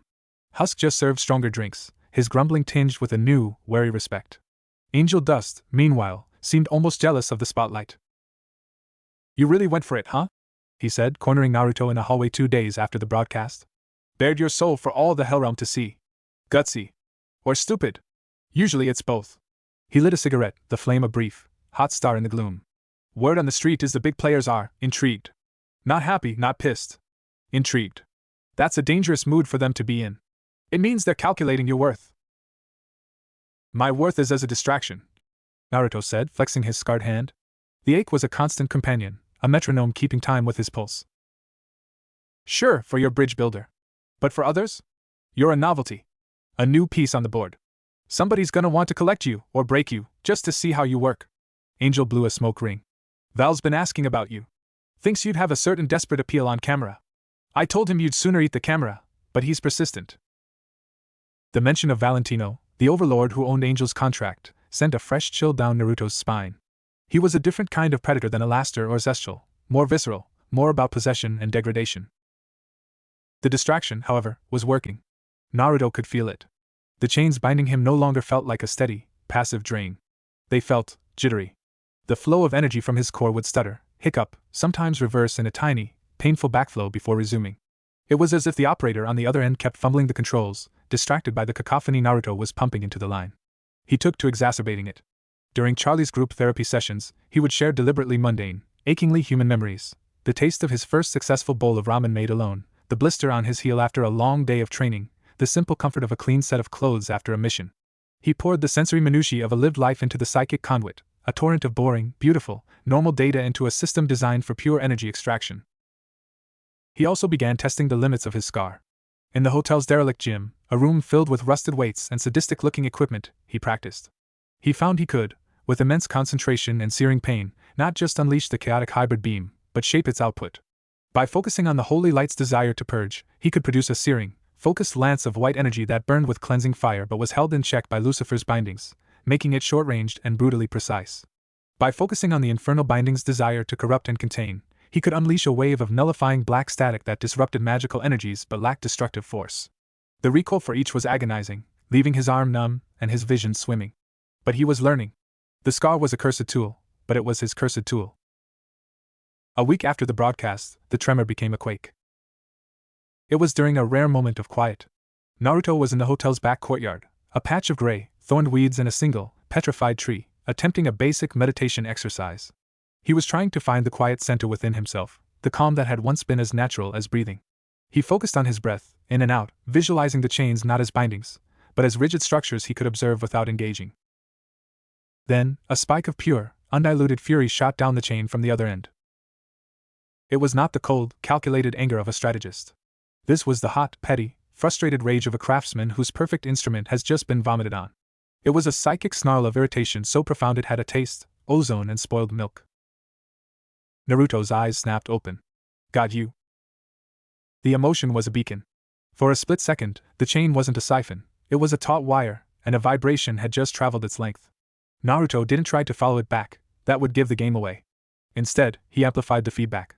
He focused on the memory of his most infuriating, stubborn childhood moment, the time he'd painted the Hokage monument not out of malice, but out of a desperate, misunderstood desire to be seen. He took that complex, childish frustration and fired it back down the line, encoded with a mocking, psychic postscript: your design is flawed. The response was immediate. A shriek of metaphysical feedback, a discordant wail that echoed in the spiritual space between them. The chain vibrated violently, and for 3 whole seconds, the drain on Naruto's energy stopped completely. He felt a surge of vitality, a ghost of his old power, before the connection slammed shut with a soundless bang that left his ears ringing. He gasped, staggering to his feet. He'd done it. He'd forced a reaction. The soulsmith was not just distracted, he was engaged. He was emotionally invested in his malfunctioning component. And an angry craftsman makes mistakes. He rushed inside, heading for the lobby where he knew Husk would be. The cat demon was behind the bar, as usual. Husk, Naruto said, his voice low with urgency. If a powerful magic user, a specialist in soul binding and dimensional taps, got really, really pissed off, where would he go to blow off steam? Or to get parts to fix his broken project? Husk paused in polishing a glass. His single eye narrowed. You poked the bear. I kicked its hive. Where does it go? Husk thought for a long moment. A soulsmith, they're artists. Pretentious fucks. When their work goes wrong, they don't go to a bar. They go to a gallery. Or a supplier. He set the glass down. There's a place. The Bazaar of 1,000 Agonies. It's not a market for meat or booze. It's a market for experiences, for raw emotion, for captured moments of pain, ecstasy, epiphany, The refined ingredients for high-end soul magic. It's where the connoisseurs and the artists go. It's hidden. Shift's location. You need an invitation or a guide who can smell the metaphysical markup. Can you get me in? Naruto asked. Husk laughed, a short, harsh sound. Fuck no. That's way above my pay grade and my desired level of existential risk. But, he glanced around the empty lobby and leaned in. I know someone who might be going. Someone with expensive tastes and a need for rare materials to maintain a certain image. Angel Dust. Of course. Finding Angel was easy. He was in his room, trying on a new, scandalously sequined outfit. The bazaar? He said, adjusting his chest fluff in the mirror. Yeah, I know it. Val sends me sometimes to pick up special ingredients for his films. Atmospherics. Bottled despair, that kind of thing. It's a creepy fucking place. Why? I think the guy who built the bridge in my soul shops there. I need to see his face. Or sense his signature. Angel turned, his multiple eyes appraising. You want to go shopping for your own kidnapper? That's a new one. He sighed. Fine. I owe you for the whole Angel Blade thing. And frankly, watching you piss off Powers is the best entertainment I've had in decades. But we go my way. We don't talk to anyone. We look. And the second you feel your magic chains start doing the Macarena, we leave. Val's name gets me in the door, but it doesn't buy immunity. The Bazaar of 1,000 Agonies was not in a location, but in a fold. Angel led him to a nondescript, oozing wall in the factory district. He pricked his finger with a needle and drew a specific sigil in his own blood on the brick. The wall shimmered like a heat haze, and the sounds of the city faded, replaced by a pressurized, library quiet hum. They stepped through into a space that defied geometry. It was an endless, twilight gallery, with floating platforms and winding staircases that led nowhere. Booths and displays hovered in the air, attended by demons so refined they looked like sculptures of sorrow and desire. There were no shouts, only whispers. The merchandise was invisible to the naked eye, glowing orbs containing a sunset of pure nostalgia, swirling vials of crystallized betrayal, elegant cages holding laughing shadows that were the last echoes of a murder. The air was thick with the scent of ozone, perfume, and a chilling sterility. Naruto immediately felt the chains inside him stir. They were sensing a familiar craft. This was the pantry of the artist who had bound him. Stay close, Angel whispered, his usual bravado completely absent here. He moved with a practiced, unobtrusive grace. Naruto let his scarred hand guide him, a dowsing rod for a specific kind of magical resonance. He felt a pull towards a particular floating annex, a display that seemed to specialize in ambient energies and motivational cores. There were bottles of stubborn resolve, blind faith, and creative frenzy. And there, on a shelf of black velvet, was a small, intricate device. It looked like a gyroscope made of spun glass and silver wire, but at its center, captured in a droplet of suspended fluid, was a tiny, familiar spark of gold and orange light. It was a sample. A refined droplet of his energy, siphoned from the bridge before his interference began. It was labeled in elegant script. *K1NT, uncorrupted will, foreign blend, *. His blood turned to ice. This was it. The Soulsmith's workshop had a retail outlet. He was about to point it out to Angel when a wave of nausea hit him. The chains in his core vibrated, not with his doing, but with an incoming signal. A familiar, furious, focused attention was sweeping the bazaar, like a searchlight. Angel, he hissed. We need to. A figure emerged from behind a curtain at the back of the annex. He was tall, thin, dressed in the severe, elegant robes of a scholar from a bygone age. His face was long, gaunt, with eyes the color of tarnished silver behind thick spectacles. His fingers, resting on the curtain, were stained with inks that seemed to move. He radiated an aura of fastidious, impatient intelligence. And his eyes swept the room, a frown of profound irritation on his face, as if detecting a foul odor. He was looking for the source of the interference. He was looking for him. Naruto grabbed Angel's arm and pulled him behind a floating display case of bottled size. The craftsman's gaze passed over their hiding spot. His silver eyes lingered for a moment on the sample of K1NT energy, and his frown deepened into a scowl of proprietary annoyance. The Soulsmith was no longer a phantom. He had a face. And he was pissed. The tremor had led Naruto right to the workshop door. Now he just had to survive long enough to break in. Chapter 12, The Artisan's Ire. For a suspended moment in the silent bazaar, Naruto ceased to breathe. The air, thick with distilled emotions, felt like glass in his lungs. The Soulsmith, Cray, the label on his annex had read in those same elegant, spidery letters, stood not 30 feet away, his tarnished silver eyes scanning the floating platforms with the methodical annoyance of a librarian tracking down a misshelved book. His fingers, stained with shifting chromatics, tapped a nervous, complex rhythm against his thigh. He can feel the disturbance, Naruto realized. The hiccups in the siphon. He's come to check his supply line. Angel's hand tightened on his arm, a silent, urgent pressure. Move. Now. They slid backward, using the hovering displays as cover. A case of primal fears assorted obscured them, then a rack of scrolls labeled Unfinished Symphonies Tragic. Each step was agony, a deliberate slowing of the instinct to bolt. The bazaar's oppressive quiet amplified every rustle of their clothing, every controlled exhale. Kray's head snapped towards a nearby merchant, a demon with the face of a weeping stag. You! His voice was a dry rustle, like pages turning in a tomb. Have you sensed any anomalous resonance today?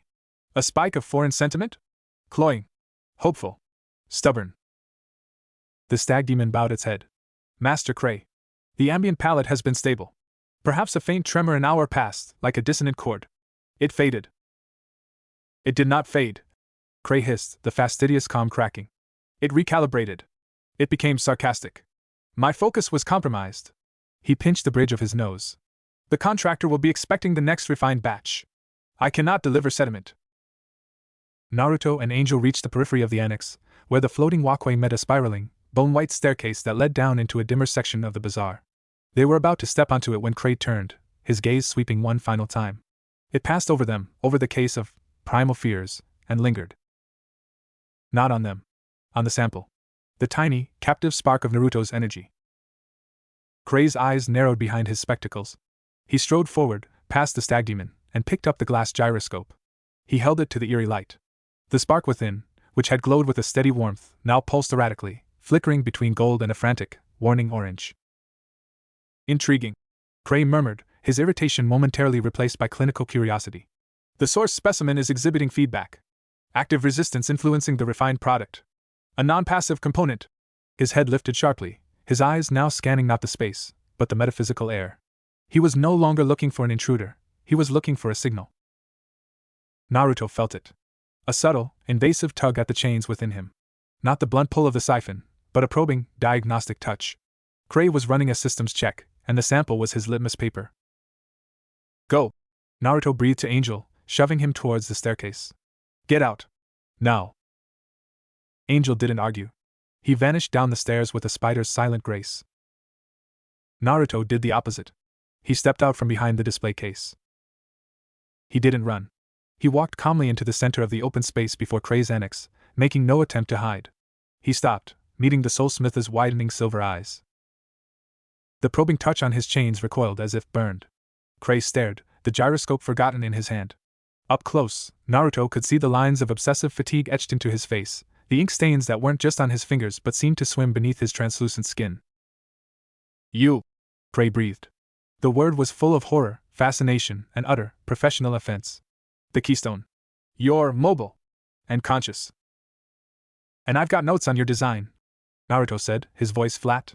He held up his bandaged hand. The installation is shoddy. There's feedback in the line. Makes a terrible noise.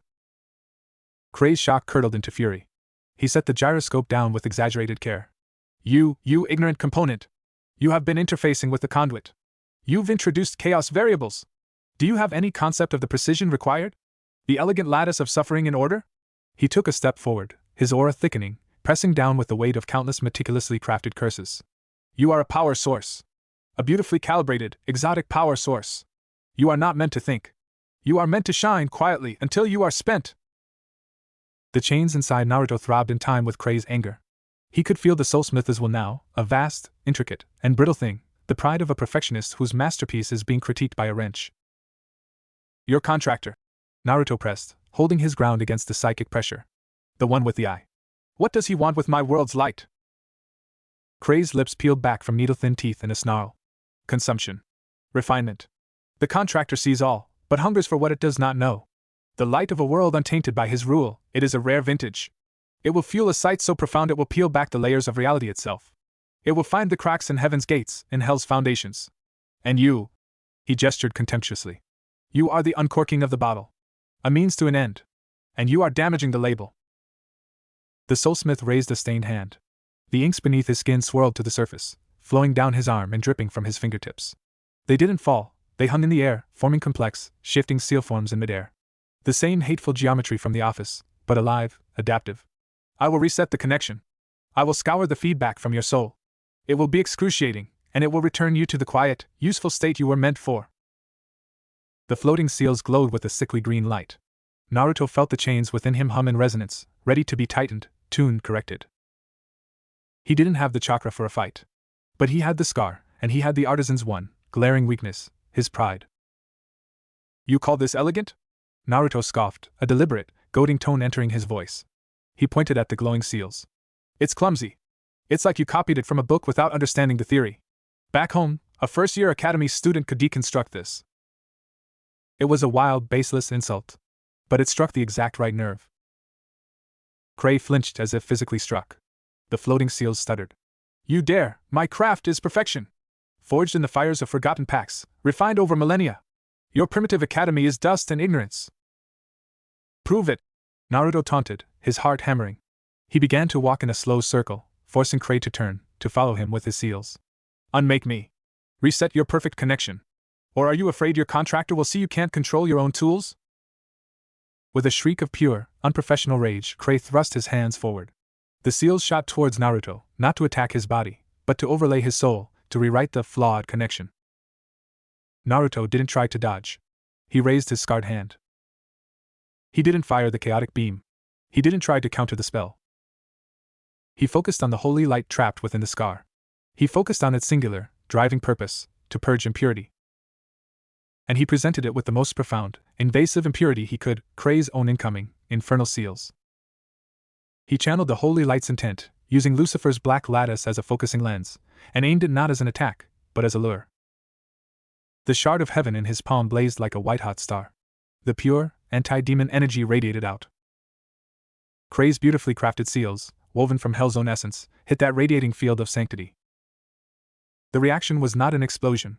It was a cancellation. A silent, violent negation. The green seals dissolved into foul smoke and a sound of tearing parchment. The backlash snapped into Cray, who cried out, clutching his head. His precious, perfect magic had just been introduced to its absolute antithesis. What have you done? He screamed, not in pain, but in theological horror. That is not part of the design. I'm full of surprises. Naruto growled, the effort of channeling the holy light leaving his arm feeling frozen and burnt at the same time. Tell your contractor his vintage is contaminated. Tell him the keystone fights back. And tell him. He took a step forward, the scar on his hand still glowing with a fierce, trapped white light. I'm coming for his eye next. The display of contradictory power, the insult to his craft, the threat to his patron, it was too much for the meticulous artisan. Cray, shrieking with incoherent rage, gathered his robes around him. The space around him twisted, the air of the bazaar parting like a curtain. This is not over, component. The contractor will be informed. Your suffering will be catalogued. Your light will be filtered until it screams in perfect, silent harmony.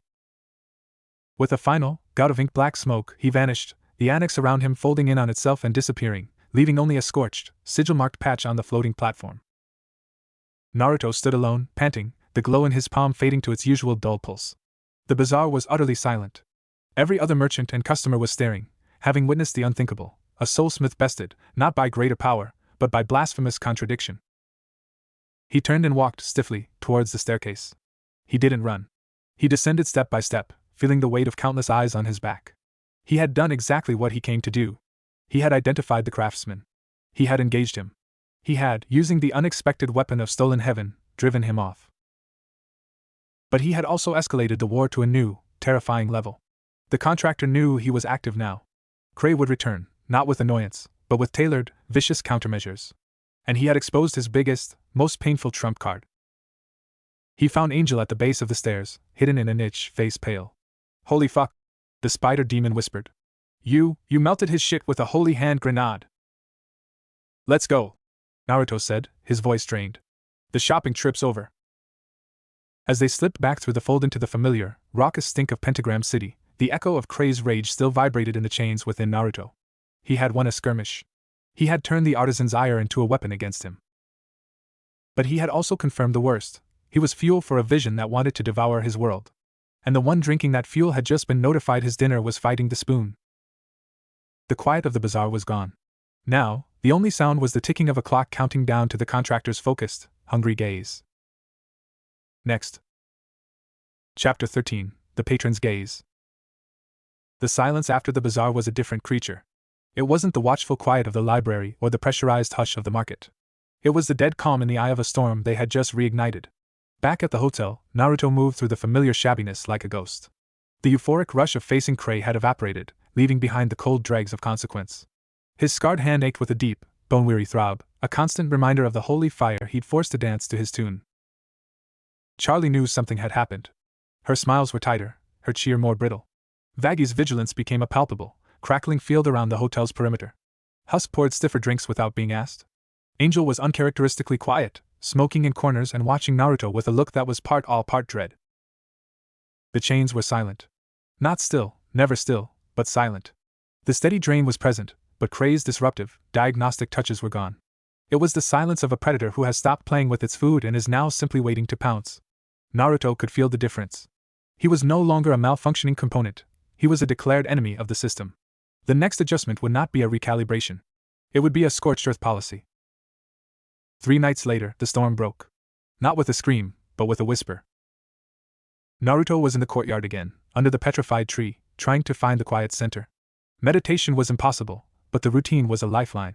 The air, thick with the scent of sulfur and dry rot, suddenly grew cold.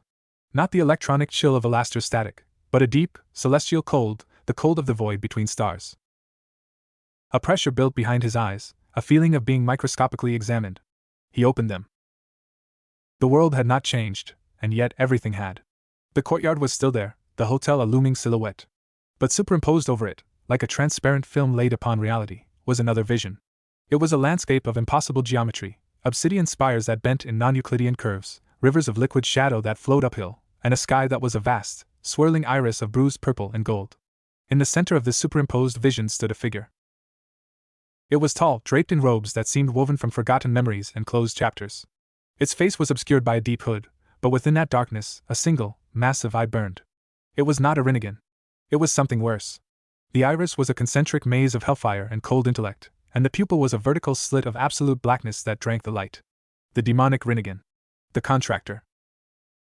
It did not speak. Its gaze was its voice. The pressure behind Naruto's eyes became an agony, a drilling, intrusive presence. Visions, not his own, flooded his mind. A towering, gilded gate, pearlescent and hatefully perfect, viewed not with reverence but with a surgeon's cold assessment, searching for microfractures. The sprawling, chaotic layers of hell, not as a kingdom of punishment, but as a complex, malfunctioning engine, its core principles laid bare as inefficient sentiment. And Konoha. His Konoha. Not as a village, but as a vibrant, pulsing knot of light on a dark tapestry, a concentration of unique emotional and spiritual data. The vision zoomed in, past the Hokage monument, past the training grounds, focusing on a single house, on a window where 2 small, blonde and dark-haired figures were laughing over a board game, Boruto and Himawari. The gaze lingered, not with malice, but with the chilling focus of a gourmand reading a menu. Asterisk designation, Nexus 7, Konoha. Biomass high. Emotional yield, potentially maximum. Psychic resonance unique. Proposed extraction method, catalytic collapse via anchor soul trauma. Asterisk. The words were not heard. They were etched directly into his consciousness, in a language of cold analysis. The contractor was showing him the blueprint. His world was a resource. His children were variables in an yield equation. And he, Naruto Uzumaki, was the catalytic agent. His suffering, his corruption, his breaking here in hell, would be the trigger that collapsed the spiritual defenses of his entire world, making the biomass ripe for harvest. A scream built in Naruto's throat, a raw thing of pure, paternal terror. But the gaze held him, pinning his will as surely as a butterfly to a board. Asterisk observation, anomaly in anchor soul K1NT, resistance parameters exceed projections. Integration of contradictory energies detected. Analysis, suboptimal. Conclusion, component requires. Reprocessing, asterisk. The gaze intensified. The chains within Naruto screamed. This was not Krei's delicate touch. This was a cosmic vice. He felt his sense of self begin to compress, to be flattened under the weight of that all-seeing eye. Memories started to not just flash, but unspool, pulled towards that dark pupil, Hinata's shy smile, Iruka's head pat, Jiraiya's goofy laugh, each one a thread of his identity being tugged loose. He was going to be read. Catalogued. Erased as a person and filed as a data set. Initiating deep scan. Agony beyond the physical, beyond the spiritual. It was the agony of being unmade. The orange of his chakra, the blue of his resolve, the gold of his friendships, all began to bleed together into a gray slurry under that gaze. Then, a different fire erupted. It was not from him. It was from the scar. The trapped shard of holy light, confronted with the absolute, oppressive presence of a demonic power so vast, so fundamentally other, reacted not as a tool, but as a wild animal cornered. It raged. The purifying flame, contained and corrupted by Lucifer's bindings, found a target worthy of its primal hatred, the contractor itself. The black lattice of the scar glowed, not with hellfire, but with a fierce, protective crimson, Lucifer's power responding to a threat to its property. The holy light and the infernal bindings, in a moment of perfect, desperate synergy, did not fight each other. They turned their combined fury outward, against the intruding gaze. A lance of jagged, black and white energy, veined with crackling gold and hellish red, erupted from Naruto's palm not as a controlled beam, but as a reflexive, spiritual snarl. It didn't strike a physical form, there was none to strike. It struck the gaze itself. In the superimposed vision, the contractor's massive eye flinched. The intricate iris swirled with sudden, chaotic disruption.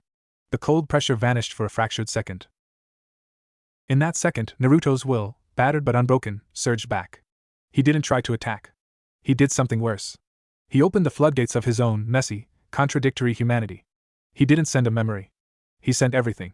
The taste of ramen, the sting of a Rasengan's backlash, the weight of the Hokage cloak, the smell of Hinata's hair, the sound of Boruto's complaining, the crushing loneliness of the Nine-Tailed cage, the soaring joy of friendship, the gritty determination to save a friend who didn't want saving. He dumped the entire, nonsensical, beautiful, painful cacophony of Uzumaki Naruto directly into the psychic channel the contractor was using to skin him. It was the equivalent of hacking into a supercomputer and uploading a virus made of graffiti, punk rock, and sentimental poetry. The contractor's eye in the vision widened. The orderly, analytical vision of Konoha flickered and was replaced by a rapid, disorienting montage, a ramen stand, a training log, a hospital room, a battlefield, a quiet kitchen at dawn. The data was there, but it was contextualized, saturated with feelings that had no place in a consumption ledger. Data stream corrupted. Emotional noise at 97%. Analysis halted. The gaze pulled back, not in fear, but in a profound, disgusted rejection. It was like a master sommelier who had just taken a sip of sewage. The superimposed vision wavered. Anchor soul designated K1NT is irreparably contaminated. Sentiment overflow has compromised extraction protocol. New directive, terminate catalytic function. Liquidate asset. Collapse bridge manually. Containment breach risk, acceptable, *. The message was final. He was no longer useful as a keystone. He was a corrupted sample to be incinerated. The bridge would be collapsed, with him still tied to it. The vision snapped away. The crushing cold vanished, leaving Naruto on his knees in the familiar courtyard, vomiting clear bile onto the gray weeds. His head felt like it had been split open. The scar on his hand was burning, the trapped holy light dimmed and sputtering, Lucifer's bindings scorched. But he was alive. And he knew. He knew the enemy's face, or rather, its eye. He knew its goal, the consumption of his world. He knew its method, using his destruction as a catalyst. And he knew his new status, a terminal liability. He pushed himself to his feet, swaying. The fear for his children was an ice pick in his heart. But beneath it, a colder, harder certainty solidified. The contractor had made a mistake. It had looked too deep. It had seen not just a power source, but a father, a friend, a leader. It had seen the connections that were his power. And in its disgust for the sentimental noise, it had revealed its own weakness. It could not comprehend a strength built on chaos and love. Naruto Uzumaki wiped his mouth, his blue eyes reflecting the hellish glow of the city. The passive war was over. The countdown to a manual bridge collapse had begun. He was no longer fighting for escape. He was fighting for time. And he had just seen the flaw in the god's eye. Next. Chapter 14, The Clockwork Collapse. The knowledge was a poison in his veins, colder and more corrosive than the holy scar. Liquidate asset. Collapse bridge manually. The words echoed in the new, terrified silence of his mind. He wasn't just doomed, he was on a timer, and his execution would be the detonator for an invasion of his home.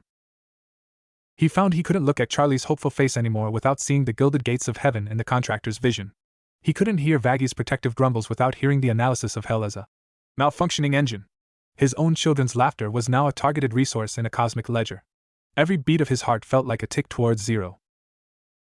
He retreated into a functional numbness. He ate when food was put in front of him. He nodded during Charlie's meetings. He performed his repair duties with robotic efficiency. The frantic energy of his distraction phase was gone, replaced by a deep, frozen focus. He was a shinobi preparing for a suicide mission where the success condition wasn't his survival, but the severing of a cord that led to his village. He began to study the scar not as a weapon, but as a lock. Lucifer's bindings were a cage for the holy light, but they were also the most immediate, tangible example of infernal magic woven directly into his being. If the bridge was held by similar chains, understanding this knot could be the key to untying it. Late at night, in the hollow silence of his room, he would sit with his scarred palm upturned. He would close his eyes and, ignoring the pain, trace the pathways of the conflicting energies with his mind. He mapped the searing cold of the holy shard, the dense, arrogant darkness of Lucifer's lattice, and the faint, stubborn gold of his own chakra still flickering beneath it all. It was a microcosm of the war inside him. He needed a teacher. Not for power, but for principle. He needed to understand the grammar of this damned magic. He went to Husk. The cat demon was cleaning glasses, his movements slow and weary. I need to know about demonic contracts. Not how to make one. How they're built. The architecture. Husk didn't look up. Why? You looking to draft your own fine print? I'm looking for the weak point in a pre-existing one. A big one. That got his attention. His single eye fixed on Naruto. You found the contract you're under. I saw the signatory, Naruto said, his voice flat. It's decided I'm a bad investment. It's going to tear up the deal and burn the paper. I need to burn it first on my end. Husk was silent for a long time. He poured 2 fingers of a viscous, black liquor and slid one across the bar to Naruto. Contracts here, they're not paper. They're patterns. Imprints on the soul, on reality. The stronger the parties, the deeper the imprint. To break one, you don't just erase the signature. You have to disrupt the pattern. Introduce a contradictory logic so powerful it unravels the whole thing. He took a drink. It's like trying to unknit a sweater by pulling one thread while the whole thing is on fire and being worn by a giant. How? By breaking a fundamental rule of the contract. If it's a deal for service, refuse in a way that redefines the service. If it's for a soul, prove the soul isn't what was promised. If it's an architectural binding, like your bridge. Husk met his gaze. You have to make the 2 things it's connecting fundamentally incompatible in a way the contract didn't account for. Naruto stared into his drink. Make the 2 things incompatible. The bridge connected his world's energy to the contractor's purpose. He was the filter in between. To break it, he had to become something that could not filter, something that would poison the flow. He looked at his scar. He was already a walking contradiction. He needed to become a catastrophic one. His next visit was to Angel Dust, found in a rare moment of stillness, staring out a window at the swirling toxins of the city. Angel. Your contract with Valentino. What's the one thing he absolutely expects from you? The core rule? Angel didn't turn. Obedience. The illusion of willing participation. He owns the action, but he needs the performance of desire to make it art. That's the rule. And if you broke it? I have. He breaks me back. The contract reinforces the rule. It's not just words, it's a cage that gets smaller if you rattle the bars. But what if you broke the rule in a way the cage didn't understand? Naruto pressed. What if you gave him obedience, but in a form that was useless to him? Or desire that was for something else entirely? Angel finally looked at him, a flicker of his old cynicism returning. You're talking about fucking with the spirit of the law, not the letter. That's a fancy way to get creatively tortured. The magic understands intent. It's not a stupid script. Intent. That was it. The contract magic understood the intent of the parties. The bridge was built with the intent to siphon pure, foreign light. His role was to be a passive, bright conduit. His intent had to become something else. He had to intend not to be a conduit, but a transformer. A corrupter. He needed to change the very nature of what was being sent. The final, most dangerous consultation was one he didn't seek. It found him. He was in the basement, sorting through a box of rusty tools, when the shadows lengthened and the air filled with the smell of ozone and old blood. Alastair materialized from the darkness beside a leaning shelf, his smile sharp. Hello, hello? My, you've been quiet! The loudest signal in hell has gone ominously mute. One might think you'd given up, but the tension in the air suggests otherwise. Planning something final, are we? Naruto didn't startle. He picked up a wrench, testing its weight. You said you liked a good story? How do you like the ending where the protagonist sets himself on fire to burn down the theater? Alastair's grin widened. A tragic, pyrotechnic finale. A classic. But so final.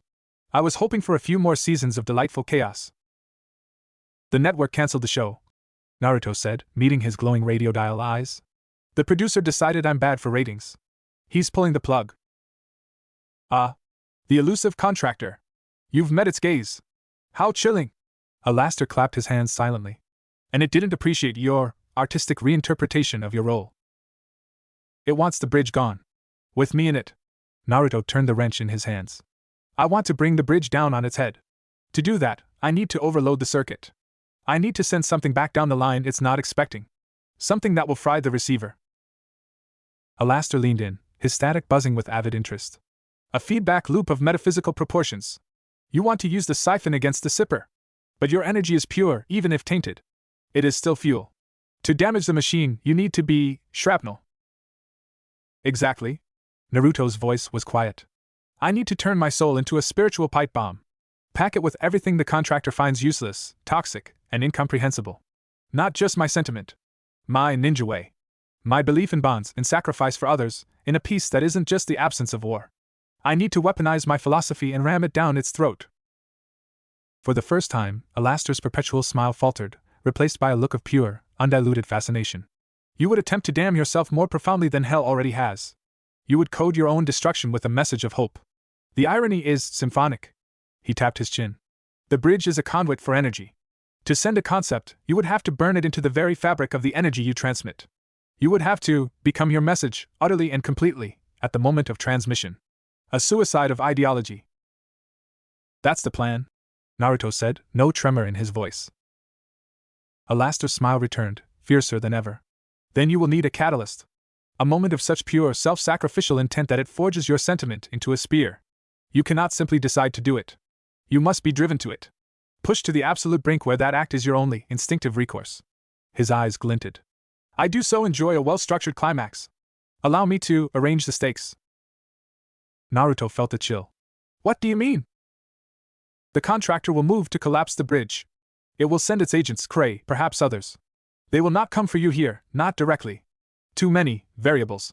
Alastair's form began to dissolve into static. They will target the other terminus. The source of the light. They will attack your world to sever the anchor cleanly. And you, my doomed hero, will have a choice, die here pointlessly, or use the bridge they are trying to destroy to launch your pathetic, beautiful counterstrike. The timing will need to be exquisite. He vanished, leaving his final words hanging in the dusty air. Get ready to deliver your soliloquy, my boy. The final act is upon us. Naruto stood alone in the basement, the wrench cold in his hand. Alastair was right. The attack wouldn't come here. It would go there. To Konoha. To Hinata. To Boruto and Himawari. The contractor would try to cut the cord by devastating the source. His mission was no longer just to break the bridge. It was to turn it into a firing lane. He had to prepare his soul as a bullet, and wait for the moment the enemy opened the door to his home. He looked at the scar on his hand, the frozen conflict. He would have to unite them. He would have to take the holy light's purifying fire, Lucifer's binding arrogance, and his own stubborn will, and forge them into a single, focused intent, protect them. He was no longer a keystone, or a symbol, or a distraction. He was a man building a bomb inside his own heart, learning its trigger, and waiting for the right hellish moment to point it at a god. The clockwork of collapse was ticking, and he was nesting his soul in the gears. Chapter 15. The Spark in the Powder Keg. The waiting was its own kind of hell, sharper than fire. Every moment stretched, thin and brittle, vibrating with the tension of a drawn bowstring. Naruto moved through the hotel's routines like an automaton, his senses tuned not to the immediate surroundings, but to the distant, silent hum of the chains within him. They were his seismograph, his only connection to the tectonic pressures building in the dark. He ate, tasted nothing. He slept in fitful, nightmarish bursts, jerking awake with Konoha's name on his lips, his scarred hand clenched. He avoided Charlie's worried eyes and Baggy's silent scrutiny. He was a ghost haunting his own life, preparing for a death that was also a transmission. He honed the bomb. In the dead of night, in the abandoned gym, he practiced not combat forms, but focus. He would sit on the cold, filthy floor and pour every memory, every feeling, every core belief into the simmering crucible of his soul. The smell of Ichiraku's broth, the weight of a newly carved forehead protector in his palm, the gut-wrenching fear when Pain's rubble pinned him, the soaring triumph of Sasuke's final nod. He didn't just remember them, he relived them, stoking the emotional fire until it was a white-hot forge. Then, he would direct that intensity into the nexus of the chains, not to struggle, but to infuse. He was marinating his own essence in the energy that would be siphoned, hoping to taint the batch with an overdose of Uzumaki Naruto. The scar was the delivery mechanism. He experimented, not with discharge, but with resonance. He found that by focusing on a specific memory, Hinata standing before Pain, declaring her love for him, he could make the holy light pulse with a fierce, protective warmth. By focusing on the betrayal of being used as a tool, he could make Lucifer's bindings thrum with a cold, rebellious fury. He was learning to tune the instrument of his damnation to the song of his life. Alastor's prediction hung over him like a guillotine blade. They will attack your world. The thought was an open wound. He saw it constantly, not the grand, apocalyptic vision of the contractor, but small, personal horrors. A hellish claw reaching for Himawari's stuffed animal. A demonic seal smothering the flames of Ichiraku's ramen stand. Hinata's Byakugan flaring against an enemy she could not understand. He was grinding his soul into a powder, packing it tight around a core of pure dread. 5 days after his talk with Alastor, the first tremor came. It was midday. Charlie was leading a disastrous anger management through interpretive dance session in the lobby. Naruto was pretending to watch from the stairs. Suddenly, the chains inside him jerked. It wasn't a pluck or a vibration. It was a violent, wrenching pull, as if a giant hand had grabbed the far end and yanked with brutal force. The pain was electric, blinding. He gasped, clutching his chest, his vision swimming. The drain on his energy didn't increase, it inverted. For a horrifying second, he felt not his light being taken, but a surge of something else trying to force its way in, a probing, invasive darkness, cold and analytical, carrying the faint, psychic scent of ozone and ink. Gray. The soulsmith wasn't just collapsing the bridge. He was testing its stability, probing for weaknesses, perhaps trying to install a cut-off valve directly through Naruto's soul. The invasive pressure retreated as suddenly as it came, leaving Naruto trembling on the steps, sweat beading on his forehead. Naruto? Are you okay? Charlie was at his side, her hand on his arm. He jerked away, the contact feeling like a brand. Fine. He grunted, pushing himself up. Cramp. He saw Vaggie watching from across the room, her spear held a little tighter. She knew. They all knew something was coming. The hotel itself seemed to hold its breath. The tremors became more frequent. Every few hours, a brutal yank on the chains, a flash of invasive cold, each one stronger than the last. Gray was working fast, under pressure from his patron. The bridge was being prepared for demolition. Naruto stopped sleeping entirely. He paced his room, or the roof, a caged animal. He could feel the noose tightening, not around his neck, but around his entire world. Every yank was a hammer blow against a distant, unseen wall, the wall protecting Konoha. The final warning came not through the chains, but through the air. It was deep night. The hotel was silent, save for the eternal groan of its structure. Naruto stood on the roof, staring at the blood-red moon, trying to calm the riot in his nerves. The moon winked. Not a cloud. A deliberate, grotesque flicker, as if a colossal eyelid had momentarily closed over it. In that instant of darkness, the chains inside him sang with a single, coherent, deafening command that was not words, but pure, destructive intent. Asterisk terminus, Nexus 7. Initiate catalytic collapse. Authorization, Aphiel, asterisk. Aphiel. The contractor had a name. And it had given the order. The moon's light returned, but the message was seared into his being. The attack was imminent. They were going to strike Konoha to sever the bridge. Now. Panic, pure and instinctual, threatened to drown him. He had to go. He had to stop them. But how? He was here, trapped, a world away. Use the bridge they are trying to destroy. Alastor's voice hissed in his memory. It was time. The bomb was built. The target was painted. He had to fire the gun, even if it tore his arm off. He turned and sprinted for the stairs, not down into the hotel, but up to the highest, most unstable spire, a broken clock tower that was part of the hotel's original architecture. He needed height, focus, a direct line of sight to nothing and everything. He burst out onto the narrow, crumbling platform at the top. The wind of hell whipped at him, hot and gritty. Below, Pentagram City sprawled in its chaotic, neon-soaked misery. Above, the winking, malevolent moon. He didn't have a plan, only a desperate need. He raised both hands to the sky, his scarred palm facing the moon, his other hand clenched in a fist of pure will. He reached inside, past the pain, past the fear, to the forge he had built in his soul.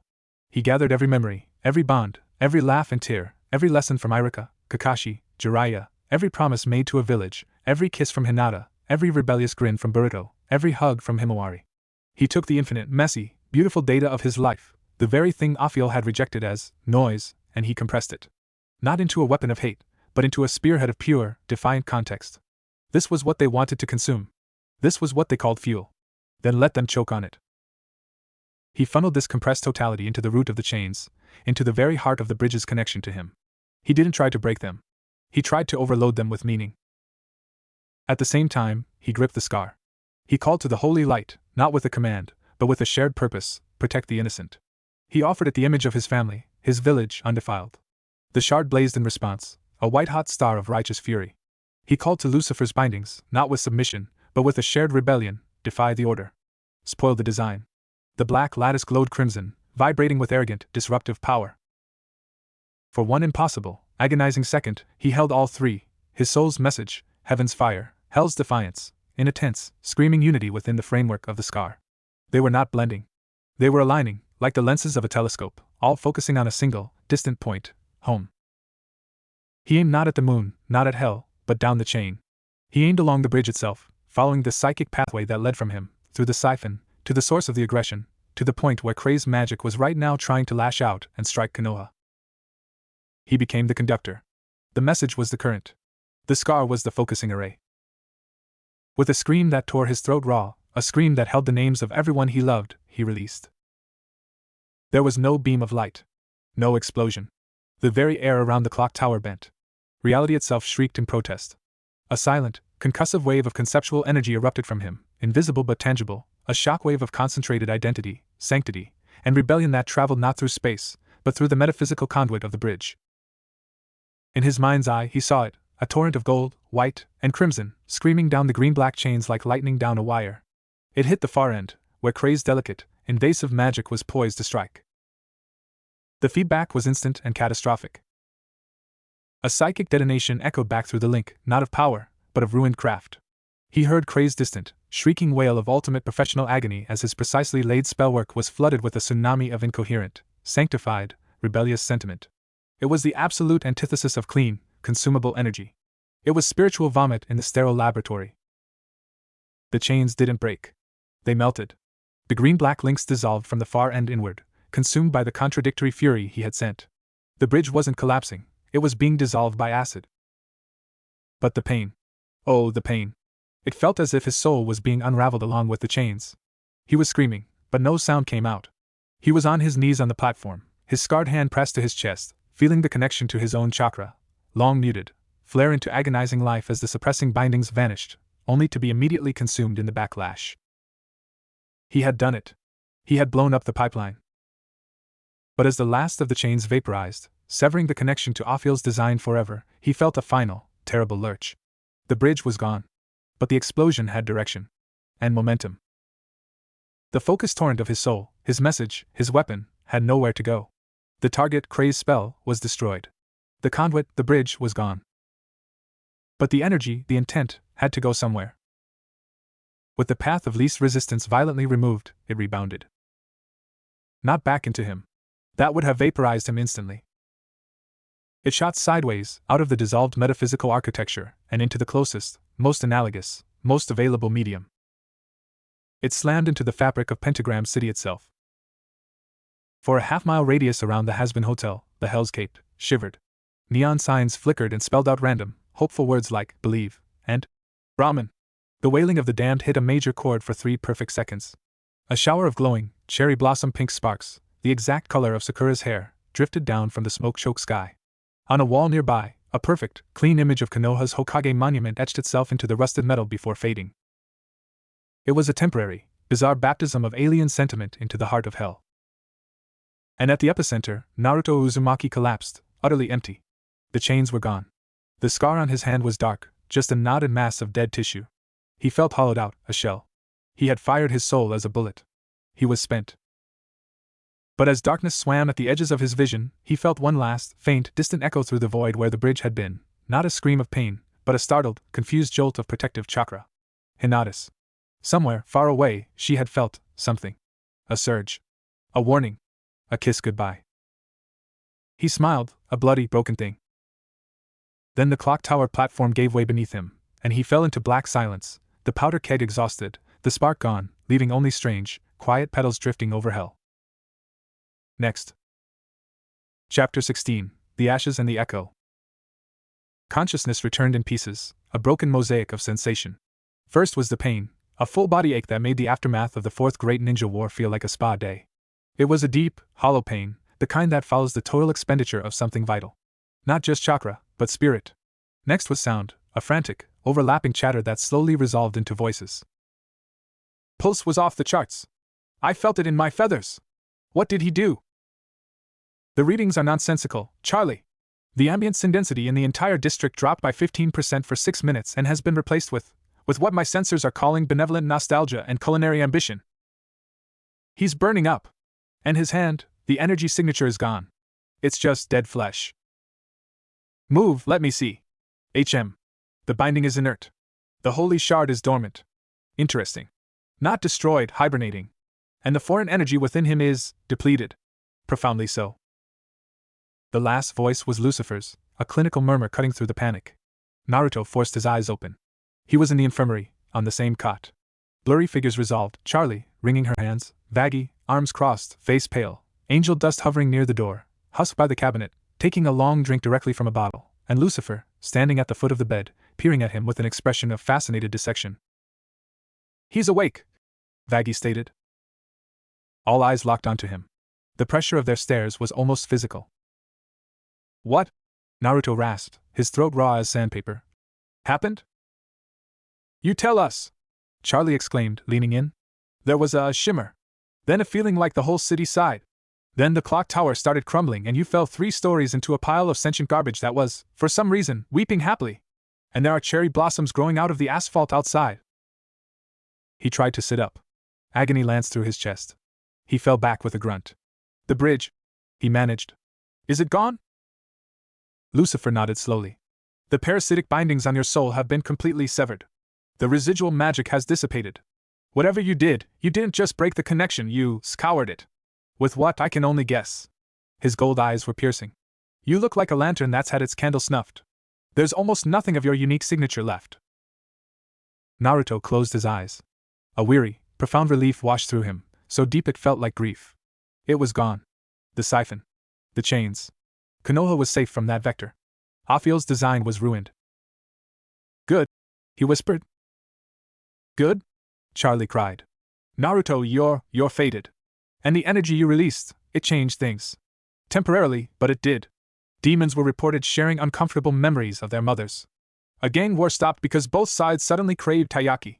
The Voxtech News Tower broadcast 6 seconds of a kitten video. A faint, cracked laugh escaped Naruto's lips. It hurt. Sorry. Don't apologize, Angel said from the doorway, his voice uncharacteristically quiet. It was the weirdest, coolest shit I've ever seen. For a minute, this shithole almost felt nice. It was terrifying. Husk grunted in agreement, taking another swig. The entity known as Aphio, Vaggie said, her voice hard. The contractor. You think it's over? Naruto opened his eyes, meeting hers. The bridge is gone. His plan to use me to crack open my world is ruined. But he's still out there. He's still hungry. And now. He swallowed, the motion painful. Now he's pissed. And I'm. He looked at his hands, one scarred and dead, the other just a hand. I'm empty. The diagnosis, as it turned out, was both literal and metaphysical. Over the next few days, as he lay recovering, he assessed the damage. His chakra coils, long suppressed, were not just dormant, they were drained, brittle, like rivers run dry in a drought. The vast reserves that once housed Kurama's colossal power were a silent, echoing cavern. The fox himself was a distant, sleeping presence, exhausted by the indirect strain. Naruto could mold trickles of chakra, enough to maybe walk up a wall or produce a faint glow. A Rasengan the size of a pea would probably knock him out. He was, for all intents and purposes, a civilian. A very banged-up, emotionally scorched civilian in hell. The scar was a numb, twisted knot. No holy light, no infernal resonance. Just a ugly reminder. The hollow feeling was the worst. He had poured the essence of himself, not just his power, but his identity, his memories as emotional fuel, into that final blast. He hadn't lost them, not exactly. He remembered Hinata's face, Boruto's smirk. But the memories felt quiet, distant. As if he'd read about them in a book rather than lived them. The fire that had always driven him, the unshakable belief in never giving up, was now a faint, guttering ember. He had given up so much of himself to win that he wasn't sure what was left to give. He was a hero who had spent his heroism in one colossal burst, and now had to figure out how to be a person in the aftermath. Charlie, in her relentless, beautiful way, saw this not as a tragedy, but as a new beginning. "This is perfect," she said one afternoon, sitting by his bed with a notebook. "Now you're not a magical anomaly. You're just a soul. A damaged, tired soul in need of rest and community. You can finally fully engage with the redemption process without all that plot device energy getting in the way." It was such a staggering misreading of the situation that Naruto could only stare at her. He had just fought a cosmic war to save his home and obliterated a piece of his own soul in the process. And she saw it as an opportunity for group therapy.